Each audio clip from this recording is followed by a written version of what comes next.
I want a DNA test, she thought you accepted it. Too emotional and too many lies. Montez was my son. Because we want people to have the truth. I just felt like he didn't put enough effort. I don't know whether what he's saying is true or not. This is what you paying. Tell the court, what happened 6 months ago? She lied to me, she lied to my daughter. What are you feeling? What are you thinking? What do you need? Whether the relationship was good or bad, you knew that families go through ups and downs. They even got some... That's a lie. Ms. Thomas and her mother are here today to prove that Mr. Powell is indeed Ms. Thomas's father. Ms. Thomas says Ms. Powell has always denied being her father despite taking on some of the responsibilities of being her father. And she wants to clear up the confusion because she wants him to walk her down the aisle. Mr. Powell, on the other hand, says he's not sure he's Ms. Thomas's father because her mother was with a lot of different men when she got pregnant with her. And all your life, you believe Mr. Powell was your biological father, but he just didn't come around? So I was always told he was my biological father. I felt like he was. Of course he wasn't around.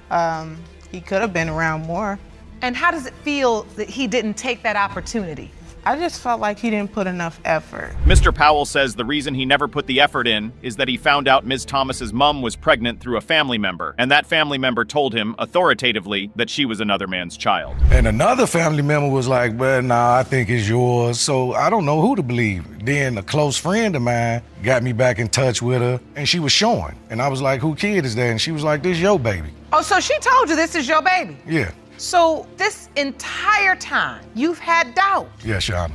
Your Honor, can I say something? Yes. This means that Mr. Powell has always had doubts about being Ms. Thomas's father. Mrs. Shelton, Ms. Thomas's mother, doesn't totally agree with this version of events. Instead, she says all of this was completely avoidable. Me and Cole always been friends, you know. If he had any doubt from the time that I told him that I was pregnant, even when I wasn't even showing, he could have said something then. And then when the baby was born, he came and saw the baby, everything. He even told me he wanted me to name her Nicole after him. His name is Cole, her name is Nicole.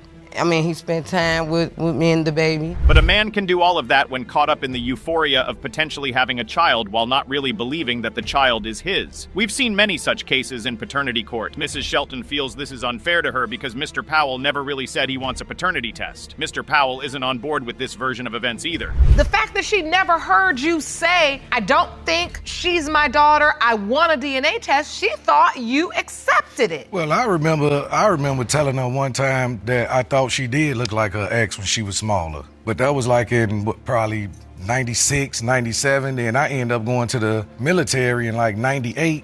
I get some child support papers saying that I owe child support. Mrs. Shelton says she never actually put Mr. Powell on child support, and the government just did that automatically because she sought public assistance. So I asked the JAG person, in the Navy, well, I want to do a DNA test if I'm finna pay child support. He was like, nah, there's no way you can. You must have missed all that. They saying, this is what you paying. Excuse me. When did that happen? I'm gonna come to you, Miss Shelton. Just give me one moment. 1999. When was that? 1999. Yes.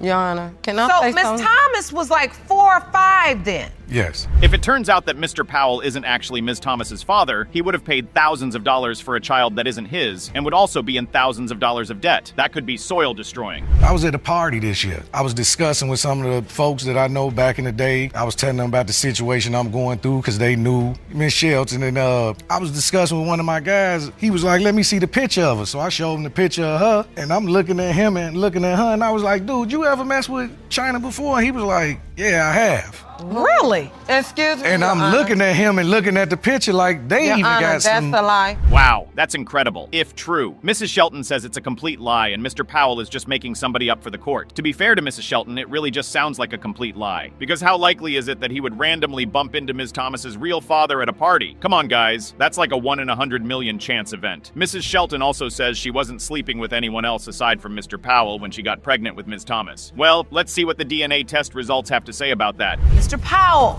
you are not the father. That is not your daughter's biological father. 22 years. 22 years of being told one man is your father, and the entire time, he is not. Was there some other man? Was there this man from the party? There was no other man. Mr. Powell, do you know where this man is?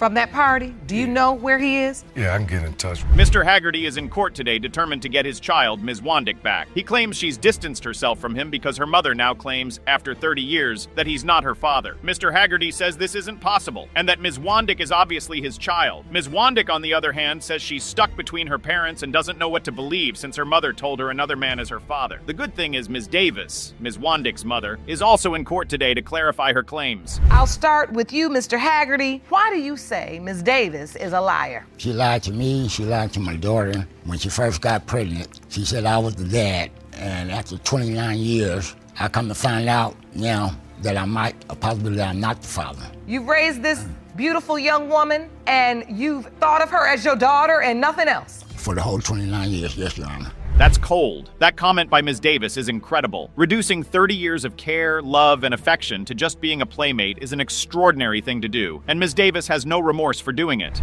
And Ms. Wandick, you felt the same. Yes, Your Honor. This is the man you always knew to be daddy. Yes, Your Honor. He's not. He's not. He was just a playmate, Your Honor. I mean, but I know who the biological father is. Excuse me, Your Honor. She's Yeah. saying that he was just a playmate, but how is that fair to this man and to me for her to be saying that he's just a playmate when from jump you led this man to believe that he was my father? That's right. It's not fair, but Ms. Davis actually doesn't care at all. She looks like she's just here to have fun and break Mr. Haggerty's heart. This is despite the fact that Mr. Haggerty was always there for his daughter and treated her in the best way he could. So you grew up believing Mr. Haggerty was your biological father. Yes, Your Can Honor. you talk to me about the relationship you had with Mr. Haggerty growing up? Mr. Haggerty was a wonderful father to me. Like, I was in and out of the system, and he'll come pick me up from my foster care home, take me around to his side of the family, which is, they're awesome. He's just been an outstanding dad. He didn't treat me no different from my sister. To shed more light on this issue, we are joined in court by Carolyn Doro, who's Ms. Davis's sister. She's standing with Mr. Haggerty and plans to give her testimony for him. My sister called me. She said me and Craig just got through doing, and she said I'm pregnant. And she told me, our family, that Craig was Marzella's father. Mr. Haggerty. Mr. Haggerty. She said it? She said it. She didn't name anybody else. She didn't name no one else but Craig Haggerty. She looked just like him. But we all know that facial resemblance means nothing in paternity court, right? There are so many cases where the plaintiffs are sure of a DNA outcome because of facial resemblance, and they end up being fantastically wrong. So no, we cannot access paternity through facial resemblance alone. That Mr. Haggerty was not your biological father. When I really found out things was I was at a sibling's house and this other man came up to me and he started crying and I'm like, whoa, why are you crying? Like, who are you? I don't know you. Why are you crying? Why are you looking at me just crying? And he was like, you don't know who I am? He was like, I'm your father. I'm like, how old were you? I was 19 years old, Your Honor. And I was like, yes, Your Honor. Yes. Mr. Haggerty says he has no idea about this other man, and he is just hearing about it now for the first time. Ms. Wandick says she didn't tell him because she distanced herself from him. In fact, the last time she saw him was 9 years ago. This is incredible. What does Ms. Davis have to say for herself? How does Mr. Haggerty get into the equation? Question, because I'm gonna explain it to you, Your Honor, because I wanted a baby by Mr. Haggerty so bad. So bad I had 4 miscarriages by him. So you lie? 4 miscarriages. So I put Nicole on him. But I know who the father is. Let me see that evidence. Let me have your folder as well, please, ma'am. Thank you. So what we see... This shows that Mr. Haggerty really believed that Ms. Wandick was his child, even though she didn't have his name on her birth certificate. He cared for her despite having no legal claim to her. In fact, before she went into the system, she was living with him. Mr. Haggerty has one of his other children, Vanessa Haggerty, in court today as well, and she also says she believes Ms. Wandick is her sister. Of course I do. She looks like my dad. She looks more like my dad than I do. That's all I've ever known. Like when we were young, we dressed alike. She was with us for a while, so yes, I believe that's my sister, wholeheartedly. Oh, so precious, y'all holding hands. I love that. And I could see throughout the testimony the tears coming down your eyes. Oh, of course. It's emotional. You know what I mean? Like, who wants to go 30 years without knowing if they have a sister, a younger sister at that? I always wanted one. You know what I mean? So, of course, it's emotional. The question now is this. Why did Ms. Davis do all of this? If it turns out Ms. Wandick indeed is another man's child, the question is, why did Ms. Davis go on with the lie for 20 years? Ms. Wandick thinks she knows the answer. So, Ms. Wandick, I want to understand. What do you believe was your mother's motivation for creating this type of paternity saga? Money. When this other man accumulated all this money, that's when she would say, that's who really your dad is. You need to get some money from him. So it was all about the money, because that's when she told me. So when was this? This was back in 2016, Your Honor. That's a heavy accusation. It would be insane if that were truly the reason why Ms. Davis was doing all of this. Money? She was willing to destroy the relationship she'd built for over 20 years, just for a few more $1,000s per year? That's unusually cruel. However, Ms. Davis denies this, as anyone would expect her to. She says there's a different reason. I felt guilty. It's all right. Because it's all right. It's too emotional and too many lies. Yeah, you're the big liar. You're the one that's lying. Yeah, well, if you say 29 years of well, lying. if you say so, I am. What do you But I'm mean? here today You to caused get the this truth. all on Your yourself. Honor, You can that's only be it. mad at You know, yourself. so we can get the results and get the So truth. I want and everybody- She can no longer be a factor in my life. No.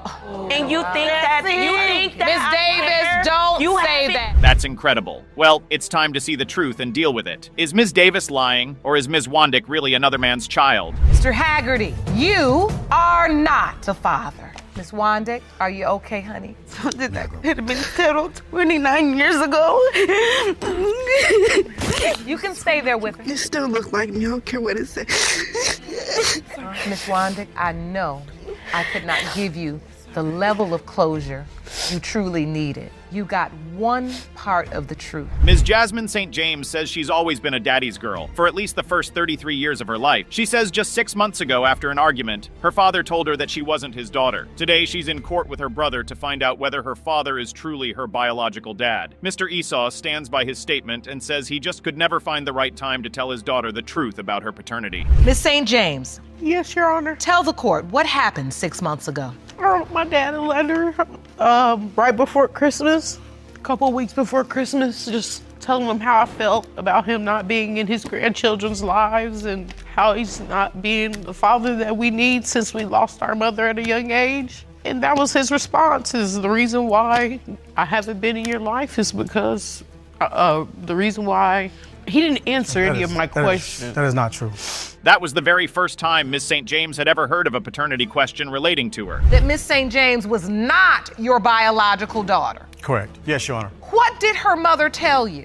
She just basically told me she was pregnant. This was not something you knew for certain? No, not 100%. I mean, it wasn't 100%, And but that's the why doctors, he shouldn't have everybody never should have said been, anything. That's why he shouldn't have did this to me. I've been timelines, through so much stress and anxiety timelines because haven't of matched what up this has happened. based on the you doctor. don't do that. I went to his house every summer. Ms. St. James says the last 6 months of her life have been hell because of her father. She says she's been throwing up every day, she can't eat, and is losing weight. And she's trying to balance all of this with raising an autistic son. She feels so bad that she thinks she might pass away from heartbreak, all because her father dropped the most shocking news on her through the phone. Horrific. You felt like whether the relationship was good or bad, you knew that families go through ups and downs, but you believe you had your daddy and you knew who he was. And my dad, and the letter that I wrote him had nothing to do with my childhood. He kept texting me, I'm gonna write you and tell you about, I said, why you wanna tell me about my childhood? I'm grown now, what are you talking about my childhood? I'm asking you why you're not in our lives today. Mr. Esau has an interesting excuse to give. He says he told Ms. St. James that he definitely wasn't her biological father and that he explained why to her. He says he didn't do it in a mean way and that 2 more men could possibly be her father. Interestingly, Ms. St. James' mother never actually wavered on Mr. Esau being the father of her children, and he also paid child support his whole life, so this discovery isn't coming from her. Instead, it's straight from Mr. Esau. He must have a very good reason.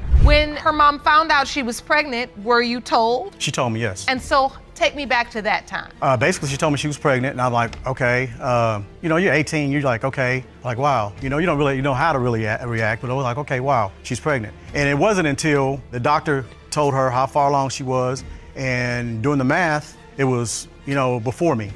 So it wasn't like she was cheating on me because we had just started. She was already pregnant. Okay, but Mr. Esau continued to see Ms. St. James's mother because they got married after Ms. St. James was born and had another child. So the doubt was huge enough for Mr. Esau to drop this bomb on his daughter 33 years later, but not big enough to stop him from marrying her daughter? Incredible. Now Mr. Esau says his mom influenced his decision as well. What's happening here? One of the things also talking to my mom, and she explained the time frames. Okay, she sat down and talked to me and was like, okay, when did this happen? When did that happened? When did this happen? And he probably told her whatever she needed to hear. And what the doctor said. All right, and your mother is here. I would like to Yes. hear from you, ma'am. Please stand. Step up to the podium and state your name for the court. Helene Reese. Ms. Reese, thank you for joining us today. On the stand, Mr. Esau's mom, Helen Reese, says that Ms. St. James's mother and grandmother had told her about the pregnancy and told her when terminations are legal. She says that the time frames she was told assured her that her son was definitely not the father of Ms. St. James. Let's see what Mr. Kenneth Esau, Ms. St. James' brother, has to say about this.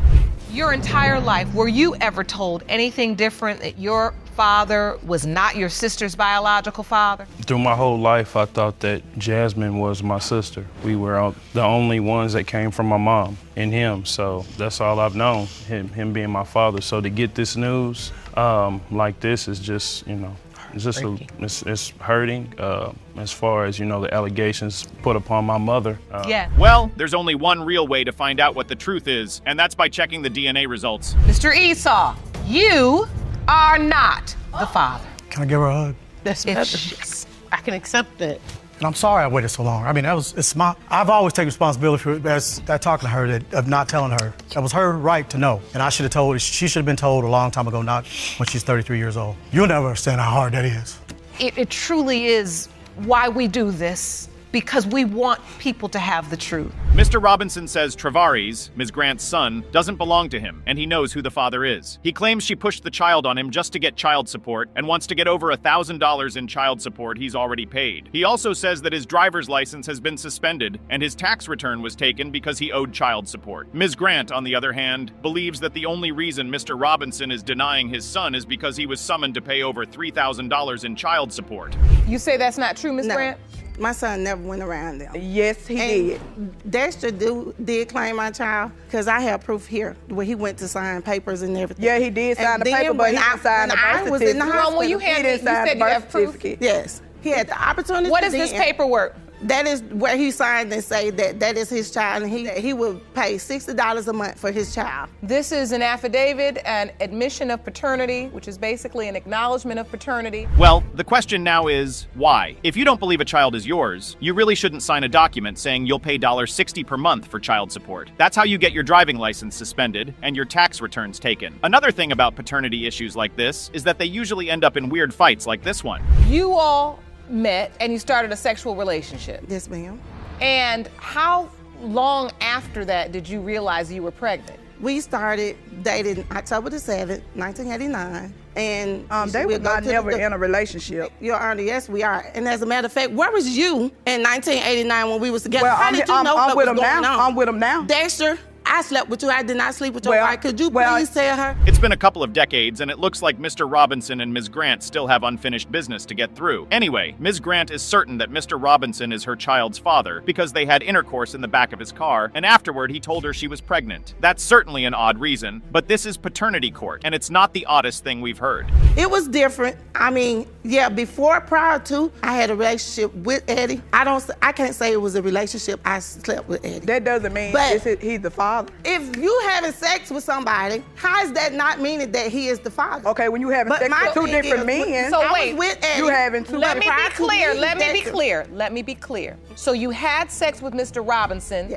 in the backseat of this car? Yes. Okay then, Ms. Grant. If you insist that it wasn't during the window of conception, we'll have to take your word for it, right? Anyway, we know that Mr. Robinson slept with Ms. Grant. We know that he acknowledged the paternity of the child. What we don't know is why and how he became doubtful. What I want to understand is, you went up and you signed the acknowledgement of paternity. When did you become doubtful? 2 years ago, when this other man approached him and told him that he was the father. When they Mr. Robinson, they had to pay $13,000, Your Honor. So, Mr. Robinson, at some point after you signed this acknowledgement, someone came up to you and said, I'm Yes, Your Honor. Mr. Christian's father? Yes, Your Honor. Wow, that's insane. 20 years of support and all of that's gone in just a moment? There must be something else to this. This man must have given Mr. Robinson some hard-hitting evidence. That's the only way it worked. This guy, Mr. Eddie, came and told me Montez was his son. But out of all this time, I really thought Montez was my son. And then what happened after that? Mr. Robinson came home and told me about it. This man that they're claiming walked up to him and said, I'm really Mr. Christian's father. Do you know who this man is? I do know him. According to Ms. Grant, there's no chance that this man, Mr. Edison, is her son's father. But if there were no chance, what gave this man the audacity to claim Travares as his son? What evidence does he have? We've heard testimony that says you approached Mr. Robinson at some point and said, I'm Mr. Christian's father. Well, did that happen? No, that's a lie. He approached me. He came to me and he said, I heard that Martez was your son. I said, well, hey, man, hey, look, I didn't tell you to go up there and sign them papers, so that's on you. You know, I feel he is my son because of his mom approached me and said once. So Mr. Edison says he had intercourse with Ms. Grant and that it was during the period that Travares was conceived. He also says that Ms. Grant once told him to go get his son out of the tree when Travares was stuck in it. Ms. Grant's reply to this is that where's Mr. Edison been all this while if he truly beliees the boy is his son? Age of 14, my child? I mean, apparently y'all don't know who he is, so where you been all this time? Well, if you claiming to be the father and say, I said at the age of 7 or 8 that he was your child, so why it took you that long to come in and respond to him, and now all of a sudden you saying that he's your child? Where is my support? Well, hey, look, I mean, seriously. I mean, you. So who's the bad person well, here? You told me it wasn't mine. And my point exactly. So I told you he wasn't yours. Yeah, when you said I never told you. Well, it's time to figure out who the bad person is and see whether Mr. Robinson has been paying child support for his son or another person's child all this while. The answer might shock you. Mr. Eddie Ellis, you are not the father. Mr. Dexter Robinson, you are not the father. There's nobody else? There has to be at least one more. And I know that's a long time to think back. I think you got some thinking to do. You have an amazing young man here. It's about finding out the answers for your child. He deserves that. Well, Ms. Grant, there's someone else. Your son wasn't immaculately conceived, and you are not the Virgin Mary. Mr. Robinson, Ms. Robinson, I need to inform you that there is no guarantee that you will be released from your obligation to pay those arrears, because under the law, when you sign that acknowledgement of paternity voluntarily, you're responsible. Are you all right, Mr. Christian? Yes, ma'am, I'm fine. I'm a grown man now. I moved on life. It hurt, like for Eddie not to be my father. You know what, as women, sometimes we just have to be honest enough to say, you know what, that hurt me. This is what I wanted my family. He wanted the same thing. I didn't know he was married until, a week later, before I had my son. He didn't tell me. He denied it when he came to the hospital. Mr. Silva has shown no remorse for cheating on his girlfriend and says that men are actually allowed to cheat on their partners and that it is not a big deal. His girlfriend, Ms. Reeves, says that is dumb and that he is the father of her child, Legend. Of course, Mr. Silver here denies paternity and says the baby could never be his. And here is how it all began. Ms. Reeves, you are here today to prove that the defendant, Mr. Silva, is the biological father of your 7-month-old son, Legend. Is that correct? Yes, Your Honor. Mr. Silva, you now stand here in court with your own case because you say there is absolutely no way you are the biological father of the plaintiff's son. Is that correct? Yes, Your Honor. Wow. She still believes he is a good man? Most women would already be on their way out of that relationship if a man expressed doubt that her child belonged to him. But it seems like Ms. Reeves here loves Mr. Silva very much. Anyway,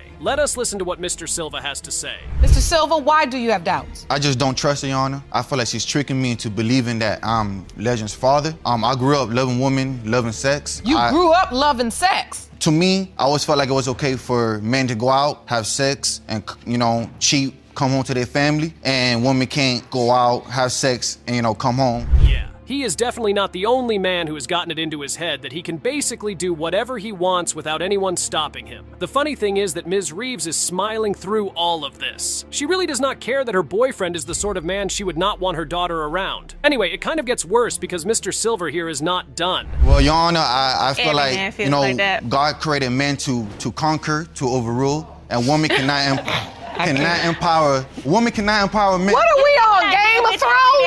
First of all, you said God created men to conquer, and what else? Conquer, and women to rule. Cannot overpower men. That is so interesting, Mr. Silver. Why are you sitting in a court with a female judge then if you are here to conquer? Does not look like a lot of conquering is happening here with that wacky hair. And why is Ms. Reeves laughing? Is this supposed to be a joke? And what does she mean she deals with this every day? It kinda is her fault if this is what she has to deal with every day. But then Judge Lake asks a really important question. Have other women outside the relationship, but women cannot, right? Yes, Your Honor.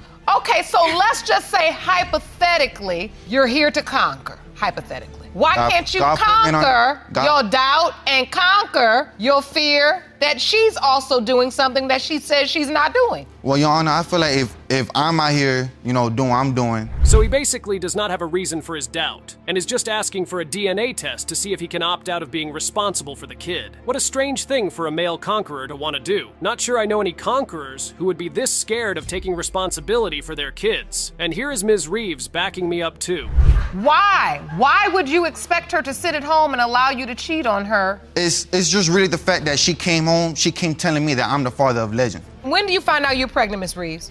Well, we was broken up at the time, but immediately, as soon as I told him that I was pregnant, he was like, okay, with who?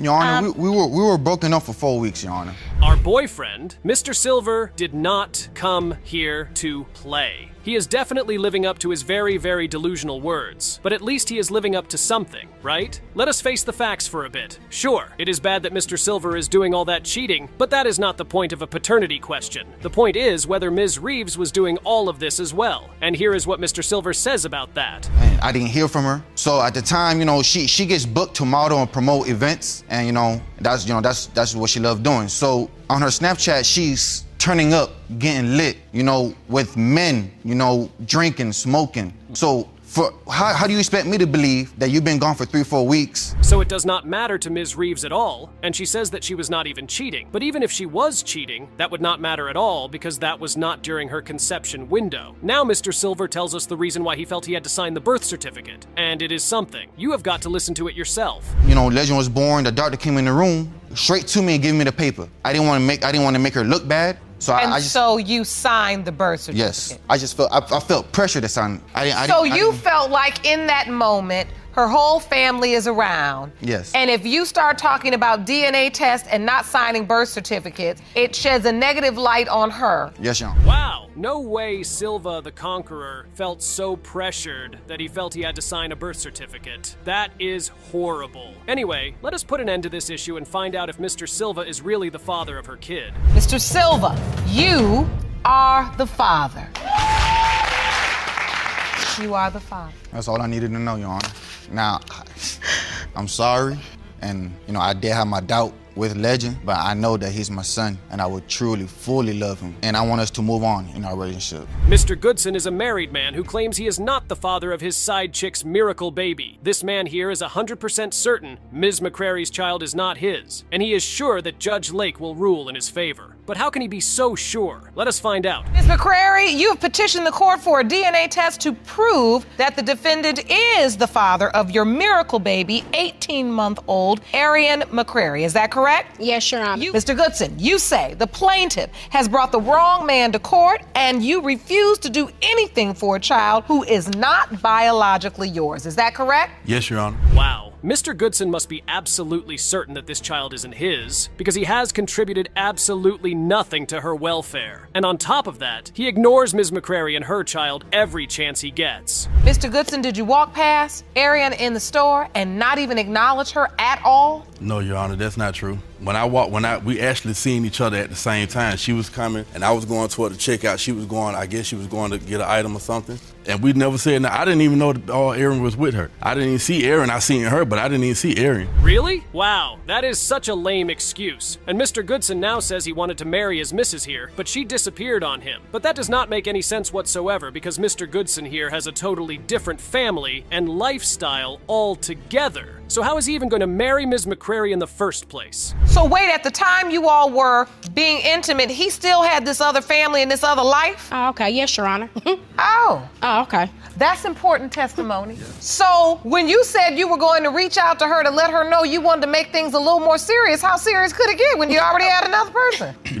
We was married but separated. Okay. Yep, that is it. A man is married until he is divorced. And it seems like Mr. Goodson here wanted to eat his cake, have it, and exchange it for a Rolls Royce. Because no sane woman would go into that insane situationship with him. Anyway, here's how Ms. McCrary puts it. Was that why you were reluctant reluctant, or were you reluctant for another reason as well, Ms. McCrary? No, Your Honor, that's basically, you know, the reason. Why would I want to be with a man and you already got ties with another situation? You got to stop what you're doing, you know, and then you saying you set me down. It never happened that way. You know, when you're talking to someone about committing in a relationship. Wow. They really enjoyed themselves if a kid came out of it. The funny thing is that Mr. Goodson basically has nothing to say to Ms. McCrary, and to me, that sounds like she is telling the complete truth. Here is what happened when Ms. McCrary found out she was pregnant. Here is what she did. What happens when you find out you're pregnant? Well, of course, I told family members, and, you know, they were up for my decision, and I had to just sit, you know, think about it.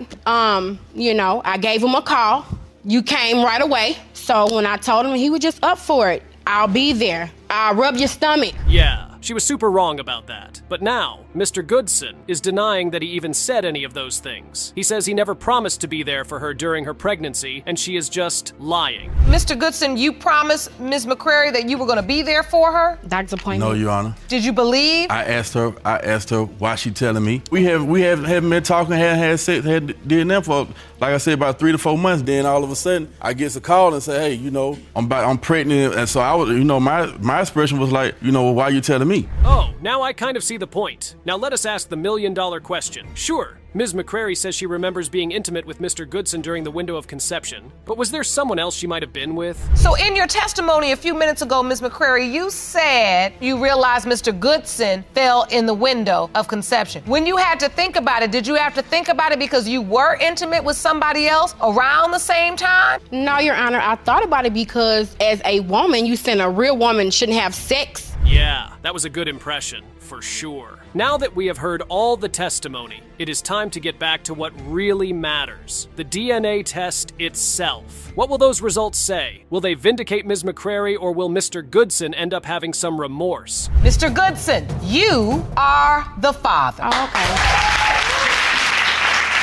okay. You are the father. Okay, well, I want to apologize to you. Now that it's over with, you'll never have another problem out of me. A woman knows who she has sex with. I don't know about me. Sometimes they don't, Ms. Well, I'm one of them. I'm one of them that know. Ms. Thomas here has finally cracked the case. She thinks the only reason why Mr. Nelson is denying her kid is because he recently just got married to someone else and is trying to maintain that relationship. But Mr. Nelson says that is not even close. Not even a tiny bit close. Ms. Thomas, you claim you spent 6 years in a relationship with the defendant, Mr. Taylor, and gave him 5 beautiful children. In return, he cheated on you and is now questioning the paternity of your youngest child, 8-month-old Jakai. You are here to prove paternity and win him back. Is that correct? Yes, Your Honor. Ms. Thomas says she was having the relationship of her life with Mr. Nelson before all of this happened, and they used to be the closest partners in the world. And now, she wants that feeling back. But that will not happen if Mr. Nelson continues to insist that this baby is not his. And yes, there is one other reason. So, Ms. Thomas, why put up with that? We went through hard times. Like, why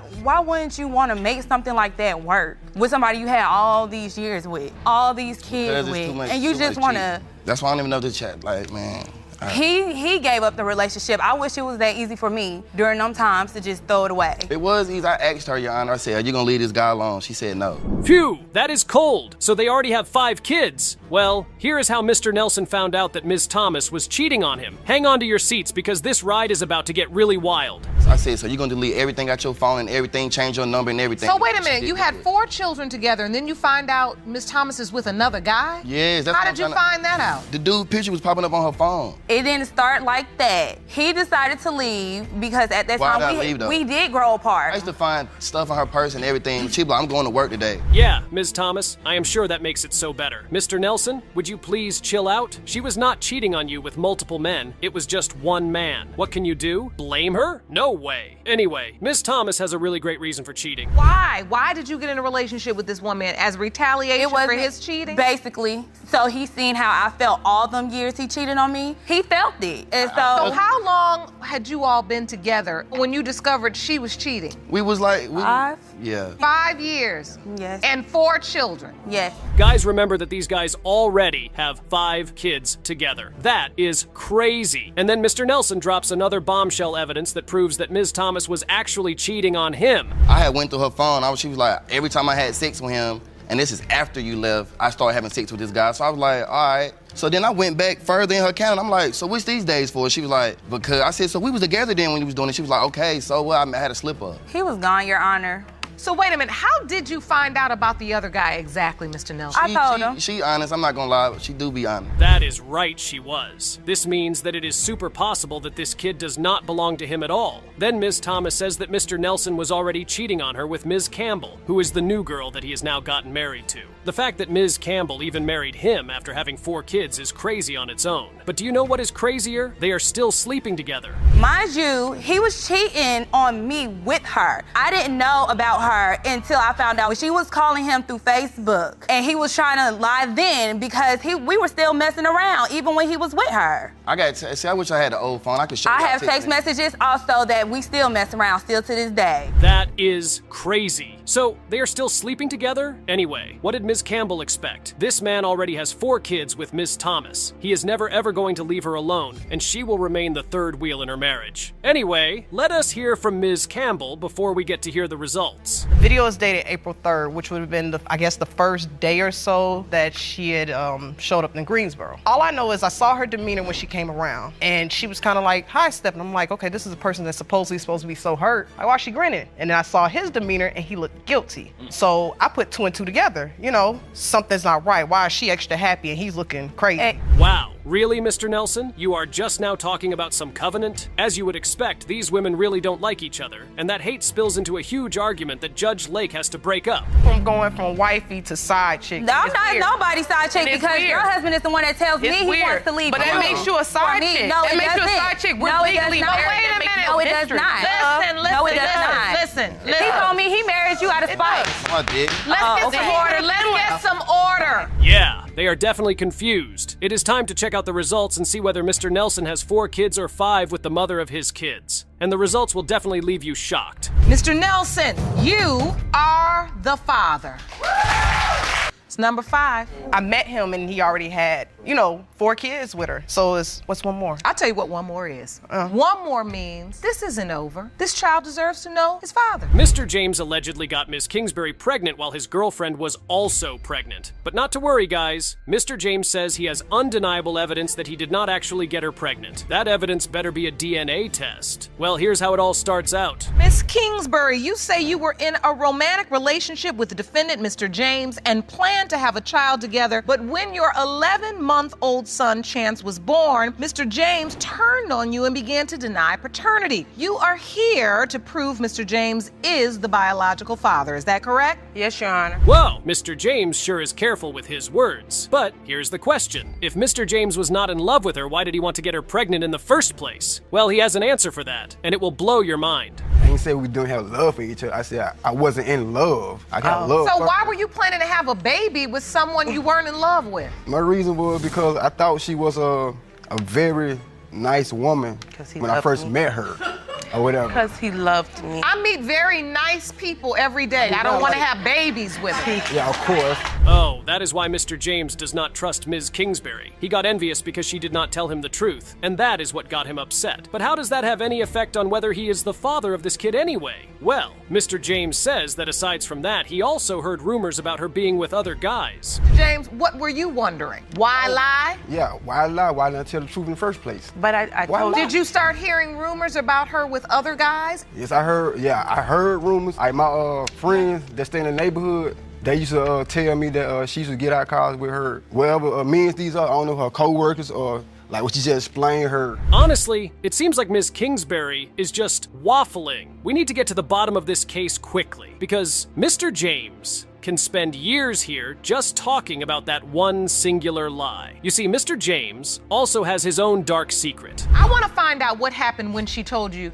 she was pregnant. You weren't excited about the news? I was asleep. I was working. I was tired. No, he wasn't worried about my pregnancy because he was busy getting someone else pregnant. I was working. So wait a minute. At the time Miss Kingsbury was pregnant, you had someone else pregnant as well? Well, yeah, you can say that. What? That is crazy. Ms. Kingsbury needs to run that by us one more time. What does she mean? He jumped in his car, followed her, and started yelling that she was the reason he got someone else pregnant. I stayed at his house the night before. No and understanding. that morning so when we got up, he was arguing with me about diabetes. I'm a diabetic. Sure. I got frustrated and I walked out his house and I walked down the street to my it was house. more than that, He though. jumped in his car Arguing and with him. proceeded to follow behind me and yelled out the window. That's why I got someone else pregnant. Mr. James really sounds like some psychopath here. But at least he has got his irrefutable medical evidence that he cannot be the father, right? Right? Well, there is only one way to find out. Now, let's talk about some evidence. When I heard about the sickle cell trait, I did my research with that trait. I had to be a carrier or somebody on my side had to be a carrier. I don't have it, my mother How don't have do it. you know you don't have it? Because the doctor never said I had the type of trait, even though it's Have you ever gone in and been tested specifically? Not specifically. Well, first of all, the sickle cell trait can exist in your body without you actually having sickle cell, and it only expresses itself when both parents have a carrier trait. And since most hospitals don't test for it, it is near impossible for people to actually know when they have it. Anyway, it is time to check out the DNA test results and see what it says. Mr. James, Yes, Your Honor.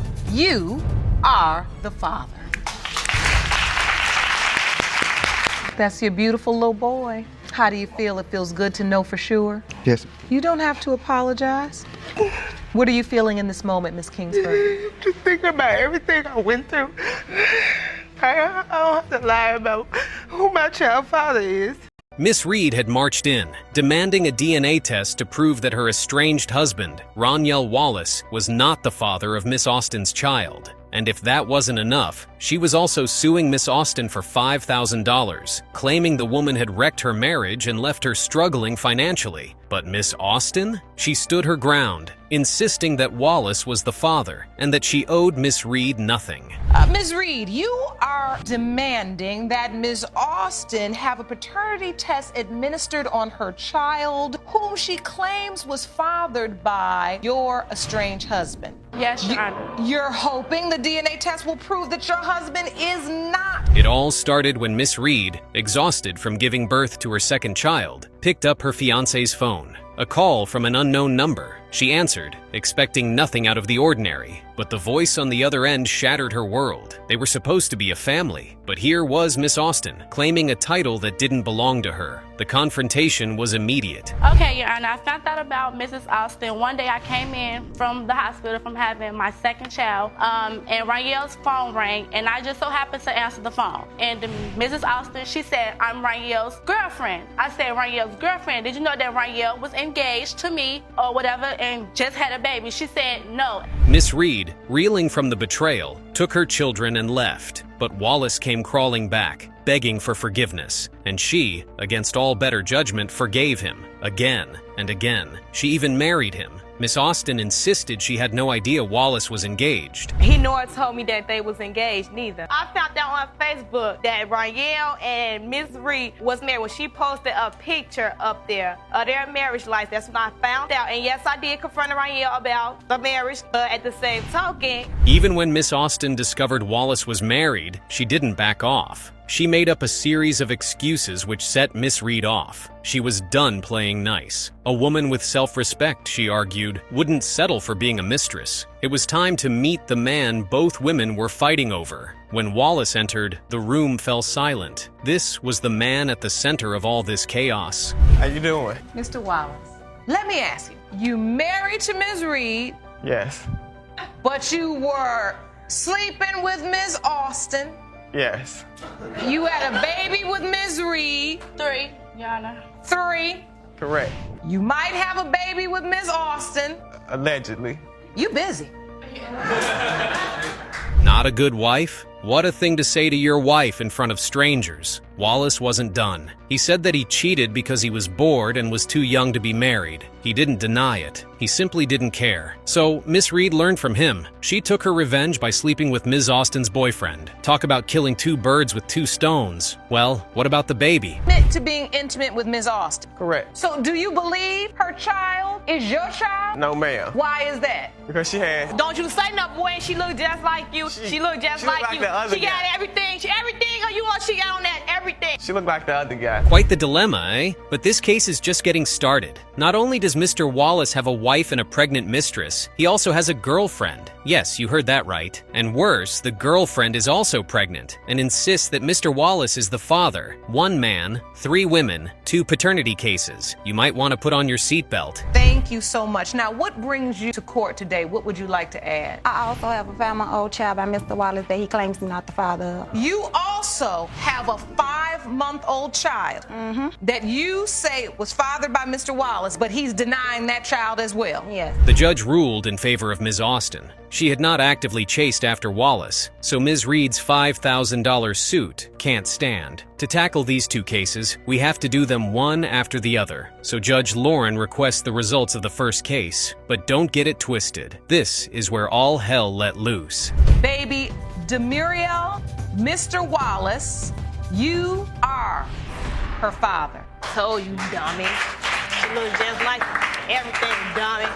You sitting there saying that, but you wishing on strings. Sorry. Mr. Wallace casually looks on as the 2 women trade words. He's probably thinking of adding another girlfriend to the mix. Anyway, 1 case down, 1 more to go. It appears that Ms. Austin has been honest about the events. Still, Ms. Reed is fighting tooth and nail for her playboy, husband. The judge wants to get to the root of the matter today, so she orders the DNA test for Ms. Roberts. While they wait for the results, Judge Lauren questions her about her relationship with Wallace. Roberts, you are here requesting a paternity test to the defendant, Mr. Wallace, that he is the father of your 5-month-old son, Danielle. You have asked the court to administer a lie detector test to prove he's still trying to be with you. Mr. Wallace. Ms. Roberts told the court that Mr. Wallace never told her he was married. When the judge asked Mr. Wallace why, he claimed he had forgotten. That's right, he forgot that he was married. Despite the lie, the relationship had gone on. The DNA results confirmed that Mr. Wallace was the father of Ms. Roberts' child, but before then, the court was set on fire. Okay, I found out about Demuriel because she was calling Ryan's phone and Facebooking him. Ms. Wallace? Yeah, Okay, Ms. Austin. Correction. I found out about... Sorry, See, y'all trying to confuse me. Sorry. Ms. Austin. I found out... Miss Wallace. This was a full-blown battlefield, and the courtroom was the war zone. On one side, Miss Jackson, a grandmother determined to prove that her incarcerated son had been tricked into fatherhood. On the other hand, Miss Pickens, a mother adamant that the child in question was indeed his. What started as a dispute over DNA quickly spiraled into an all-out war of accusations and explosive tempers. Jackson, you are petitioning the court to determine the paternity of your alleged granddaughter. You claim your son, who is currently incarcerated, would be a fool to think he fathered Miss Pickens' 1-year-old daughter. From the moment Miss Jackson took the stand, she came in swinging. According to her, there was no way this child belonged to her son. Not a chance of that. And why? Because, in her words, Miss Pickens was no saint. She had been with multiple men around the time of conception. Miss Pickens, however, wasn't about to be steamrolled. She fired back. Miss Jackson, why did you initially accept the baby if you had doubt? Your Honor, I never accepted the baby. That's a lie. I stated from day one, I do not believe this is my granddaughter. If I can bring you into my reality. I want to go in. Tell me what happened. Once the courtroom calmed down, the real mess began. Miss Pickens admitted that she had been involved with at least 2 men, but that wasn't enough to convince her she had any doubts about who the father was. She was confident that it was Miss Jackson's son. Why? Because he had chased her, pursued her relentlessly. Every day they had been together, and they weren't just holding hands and singing Kumbaya. Okay. And this is something you know. So now, Miss Pickens, let me hear from you. So you find out you're pregnant and you know it's Miss Jackson's son's child, or what happened? I did believe that it was one of the guys that I was dating, but that would be biologically the answer. It was one of... Miss Jackson shut that down fast. She had sworn she hadn't even known Miss Pickens existed until she randomly showed up at her doorstep with a baby that was already 4 months old. And now she wants to make it clear that her son, who lived under her roof, had never once mentioned this woman or the child she was claiming as his. Sex with someone else at that same time? No, not at that same time. Well, then how did you call somebody else the father? When we broke up, but yeah, with the boy. Because you was having unprotected sex with more than one man. When we broke up, I did start talking to somebody. Miss Jackson Jackson looked like she had heard enough. When the topic of resemblance came up, it was clear she wasn't going to budge. Ms. Pickens said that although she saw other men while she was messing around with Ms. Jackson's son, she was convinced that the baby belonged to Ms. Jackson's son. Her evidence: the baby resembles Ms. Jackson's son. Ms. Jackson wouldn't hear of it. And decide, no, it's not that guy. It's Miss Jack. When did you change your mind and why? When he pursued me, calling me and like, oh, well, that's my baby, this, that. So, I was when like, you say he pursued you, you meant when you had this baby, Miss Jackson's son. For Ms. Jackson, the baby didn't look like her son, but Miss Pickens wasn't about to let that slide either. She pointed out that Miss Jackson had, at one point, welcomed her into her home, allowed her and her baby to visit, and had even spent time with the child. Why had she done all that if she never believed this was her grandchild? Miss Jackson's answer, plain and simple: actually expressed interest and established a relationship Never. with the baby. I never. One second, ma'am.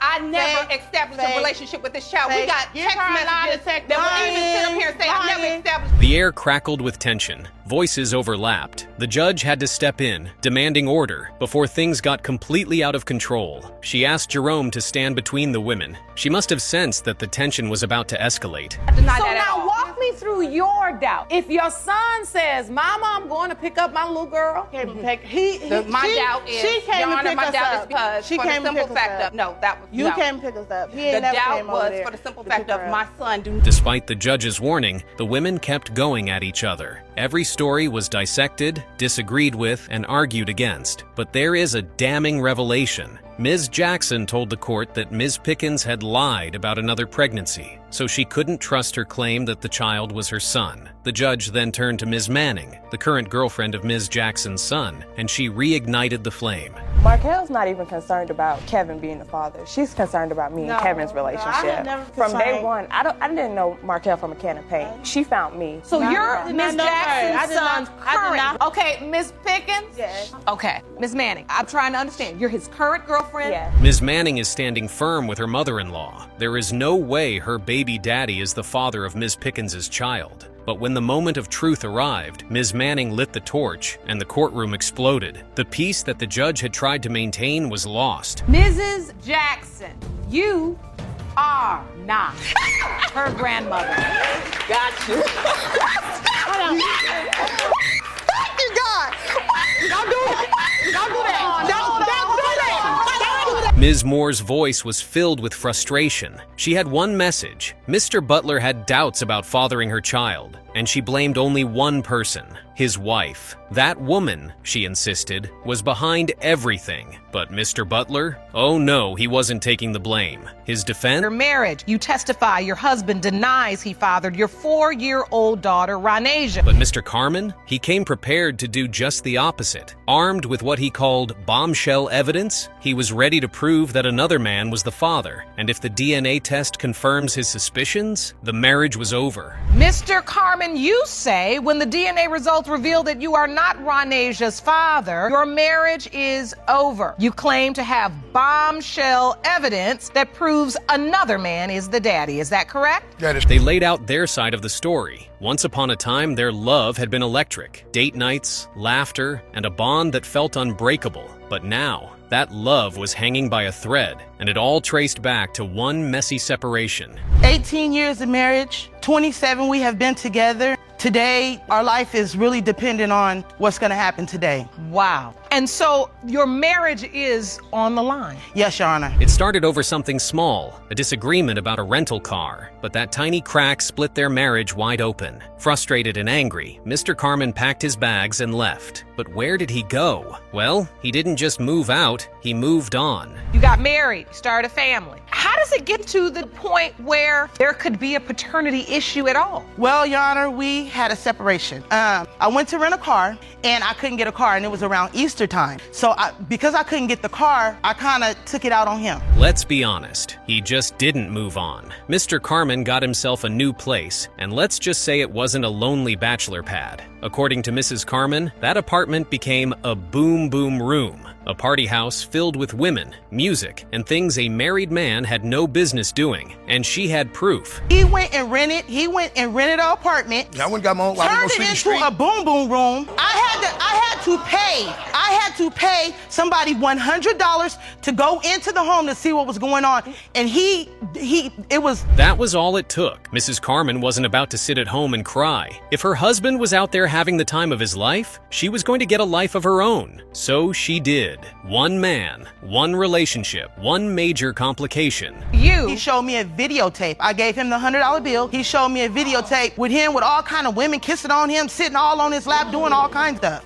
So then I decided I gotta go to me. I'm not supposed to sit around, even though, and I can't believe we had been married so long. We should have been able to work through this. Because shortly after their break, she and Mr. Carmen got back together. No conversations, no explanations, just a silent agreement to move forward. And when she found out she was pregnant, they both assumed, or at least pretended, that the baby was his. But now, 4 years later, that illusion was crumbling fast. Mr. Carmen had doubts, big ones, and he wasn't just going off a gut feeling. He was convinced that Mrs. Carmen's other man was actually the father. Basically told me that I was pregnant. He was kind of like asleep, sitting at a little table, and then the doctor asked me, was it okay for him to be in the room? And I said, yeah, that's my husband. And then I went on with my pregnancy. And so were you happy? Did you say, I have doubt? What was your response? No, at the time, I was like, all right, well, one more, let's do it again. She swore she had been faithful since their reconciliation. He wasn't buying it. She said he was creating drama where there was none. He was certain she was hiding the truth. The back and forth grew so intense that the judge had to step in, twice. But even that didn't stop the fire. Still should be able to look at her and tell that's his daughter. No, you really can't, because we do this every day too. Your Honor. So we can't just go on that. Them ears are so small on both of them. All of the kids got them ears are so little. They work though. He can hear. Yeah, they work. And then the moment of truth arrived. Mrs. Carmen was on the verge of tears. Mr. Carmen was fired up and the tension was unbearable. An 18-year-old marriage was on the line. The judge held the DNA results in her hand. The courtroom fell silent. Mr. Carmen, you are the father.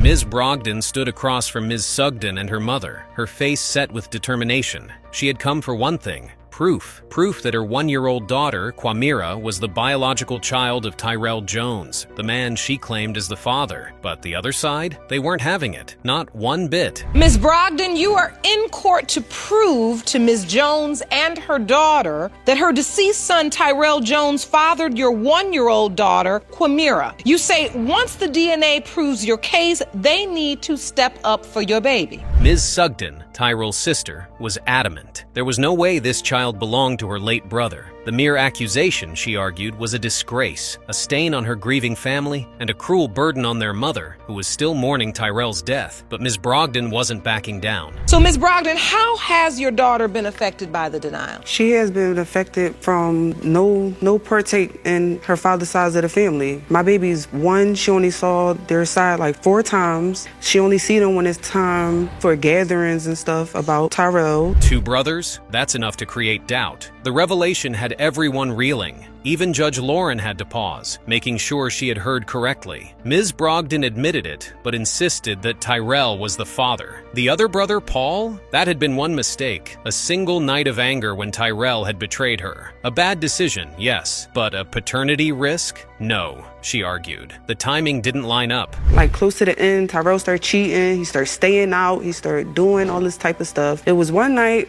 Tyrell lied and said he was at the police district. I went to the police district to check to see if he was there. He wasn't there. I went to his grandmother's house where he said he was there. Ms. Sugden scoffed at that logic. Then came another twist. Ms. Brogdon, under fire, made a statement that sent another ripple through the courtroom. If Tyrell wasn't the father, she said, then Paul was. Either way, her daughter was still part of their family. The room erupted again. Personally, that she was sleeping with 2 brothers around the same time. Your Honor. I slept with Paul 1 time. All it takes is 1 time, sweetheart? No. So, Ms. Sugden, do you think it's a possibility that your other brother could be this child's father?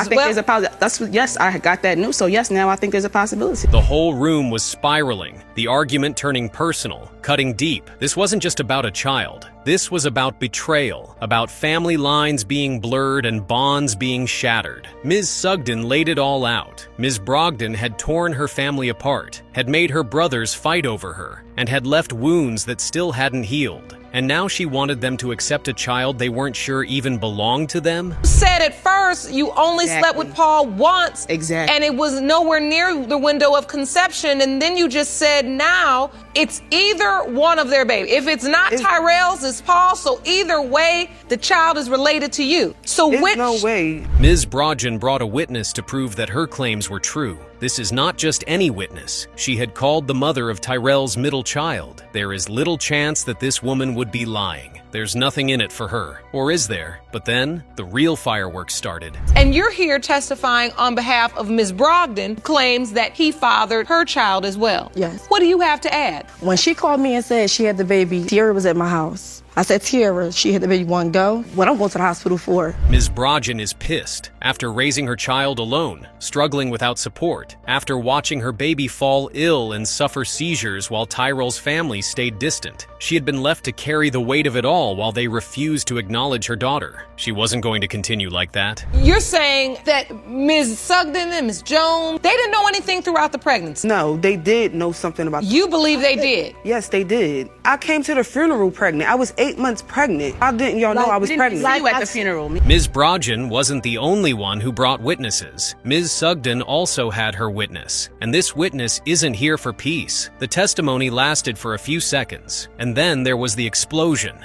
Accusations flying, voices clashing. Even the judge had to step in, demanding order. That's why. That's the bottom line of what your testimony. That it's someone. It couldn't have been anybody. And we don't know if that's our baby. No, running no hospital. It could have been done a year ago. And the crazy. Ms. Brogdon, undeterred, hit back just as hard. If they had doubts, the DNA test would clear everything up. But deep down, she already knew the truth. Judge Lauren opened the envelope, and all the noise and tension collapsed into a deafening silence.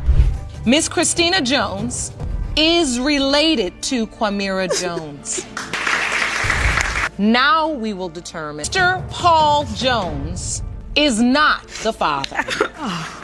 Which means Tyrell Jones is Quamira's biological father. Ms. Parker stormed into court with fire in her eyes and a mission to prove that Mr. Morton was the father of her 7-month-old son, Aaron. Not only did she insist that Mr. Morton was Aaron's father, but she also accused his girlfriend of poisoning his mind against her. Jealousy, she claimed, because the girlfriend hadn't been able to conceive a child with him. And if that wasn't enough, she wanted him to cough up over $2,000 in back child expenses. In your suit, you claim Mr. Morton fathered your 7-month-old son, Aaron, while in a relationship with his current girlfriend. Yes, Your Honor. You say the only reason he denies paternity is because his girlfriend turned him against you because she's been unable to conceive a child with him. Yes, Your Honor. But Mr. Morton, he didn't have it. He was ready to fight this one to the bitter end. He swore up and down that the timeline didn't add up, and when those DNA results came back, he was certain the truth would clear his name. And you say the timing of Miss Parker's pregnancy doesn't add up, and when today's DNA results come in, you will win the case. But Ms. Parker wasn't backing down. It turns out that this wasn't just a case of a man stepping out on his girlfriend. Oh no, things were way messier than that. Ms. Parker wasn't just seeing Mr. Morton on the side, she was deeply entangled in a threesome with him and his girlfriend. That's right. At times, all three were involved. Other times, it was just her and Mr. Morton. And according to her, anytime she wanted to be with him, she was. Period. The audience gasped. Even Judge Lauren had to take a moment. Sex with Mr. Morton if he has a girlfriend. First of all, Your Honor, that's my baby father. Anytime I want to have sex with him, I'm going to have sex. You understand? Like,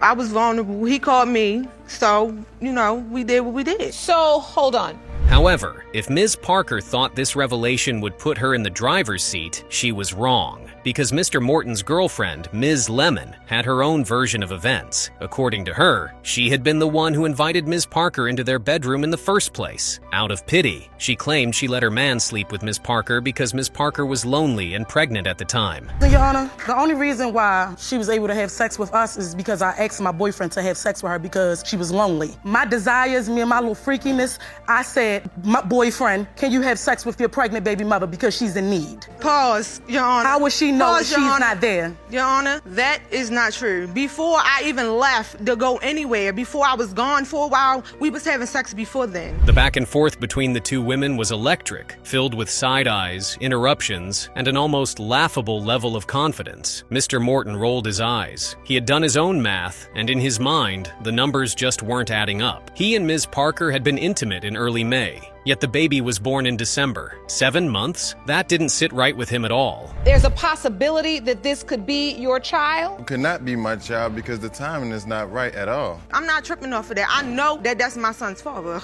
I know. He looks exactly like my other son. And so you're doubtful, Mr. Morton, because you say there's a timing issue. Ms. Parker didn't budge. She knew the baby was Mr. Morton's. Why? Because according to her, he was the only one she had unprotected sex with. No doubts, no confusion, and no need for calculations. Then came another plot twist. Parker, when was the last time you were intimate with someone else before that May 11th period when you were The only intimate person, with Mr. Your Honor, I'll lie to you not. The only person that I have unprotected sex with was my baby father. Was Mr. Morton. Your Honor, that's a lie. Your Honor. That's a lie. She clocking We down, yep, I'm clocking it. You Just can't like you clock it though, mine. I baby. can. You can. We You downtown. can. Ms. Parker had been pregnant by another man before, but she had a miscarriage, and shortly after that, she got pregnant again. This time, she claimed, by Mr. Morton. The whole courtroom was spinning. Even Judge Lauren had to take a step back and lay it all out.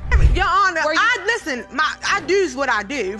I love me. You understand me? I don't have unprotected sex with nobody but the ones that I trust. I trust this man. So yeah, every time I have sex. But Mr. Morton's girlfriend, who is also Ms. Parker's girlfriend, wasn't convinced. According to Ms. Parker, a mistake in the due date initially led her to think that Mr. Morton couldn't be the father, but now that the mistake has been corrected, she is 100% convinced that Mr. Morton is the father. To back her case, she brought Mr. Morton's mother to support her testimony. When she first had baby Aaron, she did not have anything because we were supposed to try to get together a baby shower. So she did have him early. So as far as support system, it was me and my daughter, which is Eric's sister, And her Mr. mother. Morton's sister. And her mother. And excuse me, I'm talking. It don't matter. Judge Lauren had heard enough. The room was already boiling over with drama, with Ms. Parker and her girlfriend going at each other over their relationship. But there was only one thing that could settle this once and for all: the DNA results. Mr. Morton, you are Aaron's father. Thank you. I told you, like I'm not no. Fights that made my jaw drop on paternity court. He wasn't there. He didn't even come to the doctor's appointment. But the problem is if he's ever going to do something, you have got to pipe. Got back in a relationship. You took him back again. Okay. Mr. Wallace, get out the court. Get out the court. Guys, today's case has more action than a Hollywood blockbuster. Today's headliner is the case of Haysbert v. Howard, where the stakes are high and the emotions are even higher. Miss Haysbert is pointing the finger at Mr. Howard, claiming he's the runaway father of her 6-month-old son. But there's a twist. According to her, Mr. Howard was rolling doubles, fathering another child with another woman mere weeks apart. Get your splash guards on. This one is about to get messy. Therefore, is not your responsibility. Yes. You are countersuing for $1,000 in damages for a ring Miss Howard pawned that was given to you by your late grandmother. Yes, ma'am. Okay, Miss Haber, please tell me how your relationship began. I met this clown at the Washington Redskins Stadium when we used to work together. Mr. Howard denied paternity with the confidence of a man who's never seen a diaper. Oh, and he wasn't just here to clear his name, he was also countersuing for damages for a family heirloom ring that Miss Haysbert had allegedly pawned. The plot thickened as accusations flew faster than a fighter jet in a dogfight. Oh, I can't wait for you to have my son. He was so excited. Where the money at? Where's the money at if I won the lottery? As soon as my 5th or 6th month of pregnancy, he wanted to change up the tables. He wasn't there. He didn't even come to the doctor's appointment. At about 6 months. She's alive. Yes, and that's when the girlfriend started calling my phone, telling me, oh, they're still together, that he never broke up with her, that he lied, basically. Nah, by the look on Mr. Howard's face, you could tell that Miss Haysbert's testimony was getting to him. Miss Haysbert was on a roll. And the way things were looking, she was on track to steamroll Mr. Howard right out of the courtroom. I ain't put no gun in your head. You found out she was pregnant? Yes. When? How? She told you? She called you? Yeah, she said, I'm pregnant. I said, No. oh, you is? I said, damn. So I said, Mr. Howard, you in the court. I apologize, man. I was like, oh, you pregnant? Okay. And she was like, well, what you gonna do? Mr. Howard might as well be a comedian because he's cracking up this court. Granted, his funny demeanor and lighthearted testimony aren't doing him any favors, but boy is he entertaining. Too bad getting two women pregnant at the same by mistake isn't exactly a solid defense, or any defense for that matter. How he was telling me how I'm his life. You know, when we was together, he said he loved me. He used to always say till death do us part when he gave me that ring. That's because I was, I didn't give you nothing. You stole it. You stole it. You was a liar. You was a liar up in this courtroom. But that's all you doing is lying in this courtroom. Order in the court. Demeanor. The gloves were on, and the bell had rung. This was a fight, folks. It was a full-on screaming contest as Mr. Howard and Miss Haysbert wailed at each other at the top of their lungs. Judge Lake should have had some earmuffs on standby for this one. The drama only escalated as text messages were unveiled, revealing a trail of sweet nothings that Mr. Howard once whispered, or rather texted, to Miss Haysbert. The empty promises of love and marriage were presented in court for everyone to see, adding fuel to the raging fire. But yet she was calling your phone, blowing up your phone. You say, I'm only gonna be there for the baby. That's why I'm talking to her for the baby. You told me that your daughter wasn't yours because she was sleeping around on you. You told me you didn't even know if the daughter was yours. But now you're claiming her. You do more for her than you do for my son. My daughter look just like me. What are you talking about? So what? She look. I was dealing with a lot of stuff with this female, Your Honor. The courtroom's already heating up. And then Miss Lynch steps in, the second mama in this daddy dilemma. She's got a vibe that says she means business, and she's ready to lay down her side of the story. The air is thick with anticipation. What's she going to reveal about her boyfriend, Mr. Howard, and their shared past? You gave it to Ms. Lynch, and Ms. Lynch, you accept. I gave it back. You gave it back to Yes, her. when I found out about this chick. Now, Mr. Howard, you then go and give it to Miss Haysbert. I didn't give it to her. We was doing something at the time, and We was not. We she came up to a doctor's appointment, my ring. and you gave me the ring. She's talking to me, boo-boo. Well, that escalated quickly. But there's a twist. Miss Haysbert drops the bomb that she pawned the ring. According to her, Mr. Howard had gifted it to her as a ticket to their happily ever after. Only thing is, Mr. Howard swore that he never gave his grandma's ring to Miss Haysbert. He claimed that she had actually stolen it. And just when you thought it couldn't get any more tangled, Miss Lynch revealed that Mr. Howard had gifted her the ring before she turned it down. That ring gets around more than a rumor in a high school hallway. And once you give a gift, Mr. Howard, it's not revocable. You can't take it back unless she voluntarily gives it back. So she did have the right to I did not give her no ring. That's crazy. Judgment for the plaintiff in that. Moving on to the DNA. Now, we're first going to get the results. Now it's time for the main event, the DNA results. The courtroom's so quiet you could literally hear the tension. Is Mr. Howard the father of one baby, both, or neither? Mr. Howard's face is a mask of calm, but you can tell his heart's racing like he just got dropped into a boxing ring with Mike Tyson. The suspense is killing everyone, and they're all waiting for Judge Lake to break open those envelopes. Mr. Howard, you are his father.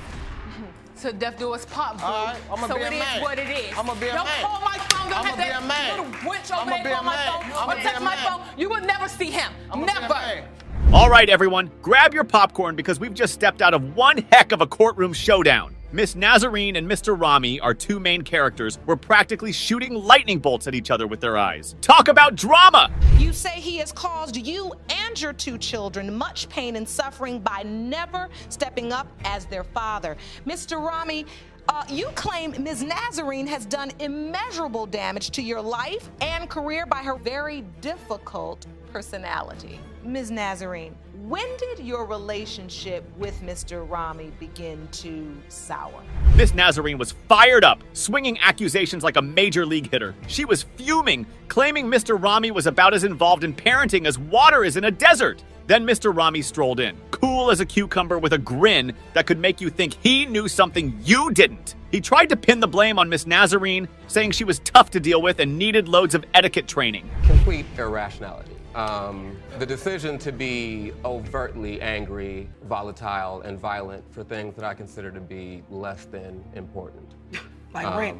Very verbally and physically abusive. Is that true, Ms. No, Nazarene? it's absolutely not true. He and I have had one incident where he stole $500 from me. Ms. Nazarene was absolutely seething, painting Mr. Rami as the kind of non-existent dad you'd find in every story about a terrible childhood. She didn't hold back, folks. Not one bit. She laid it all out there talking about Mr. Rami's money troubles and his big rap star dreams. She made it clear his priority wasn't being a dad. Not trying to get a high school diploma, not trying to go to college. I put myself 90 hours, 90 units through college, raising 3 children on my own. I've always done hair. I've always worked, okay?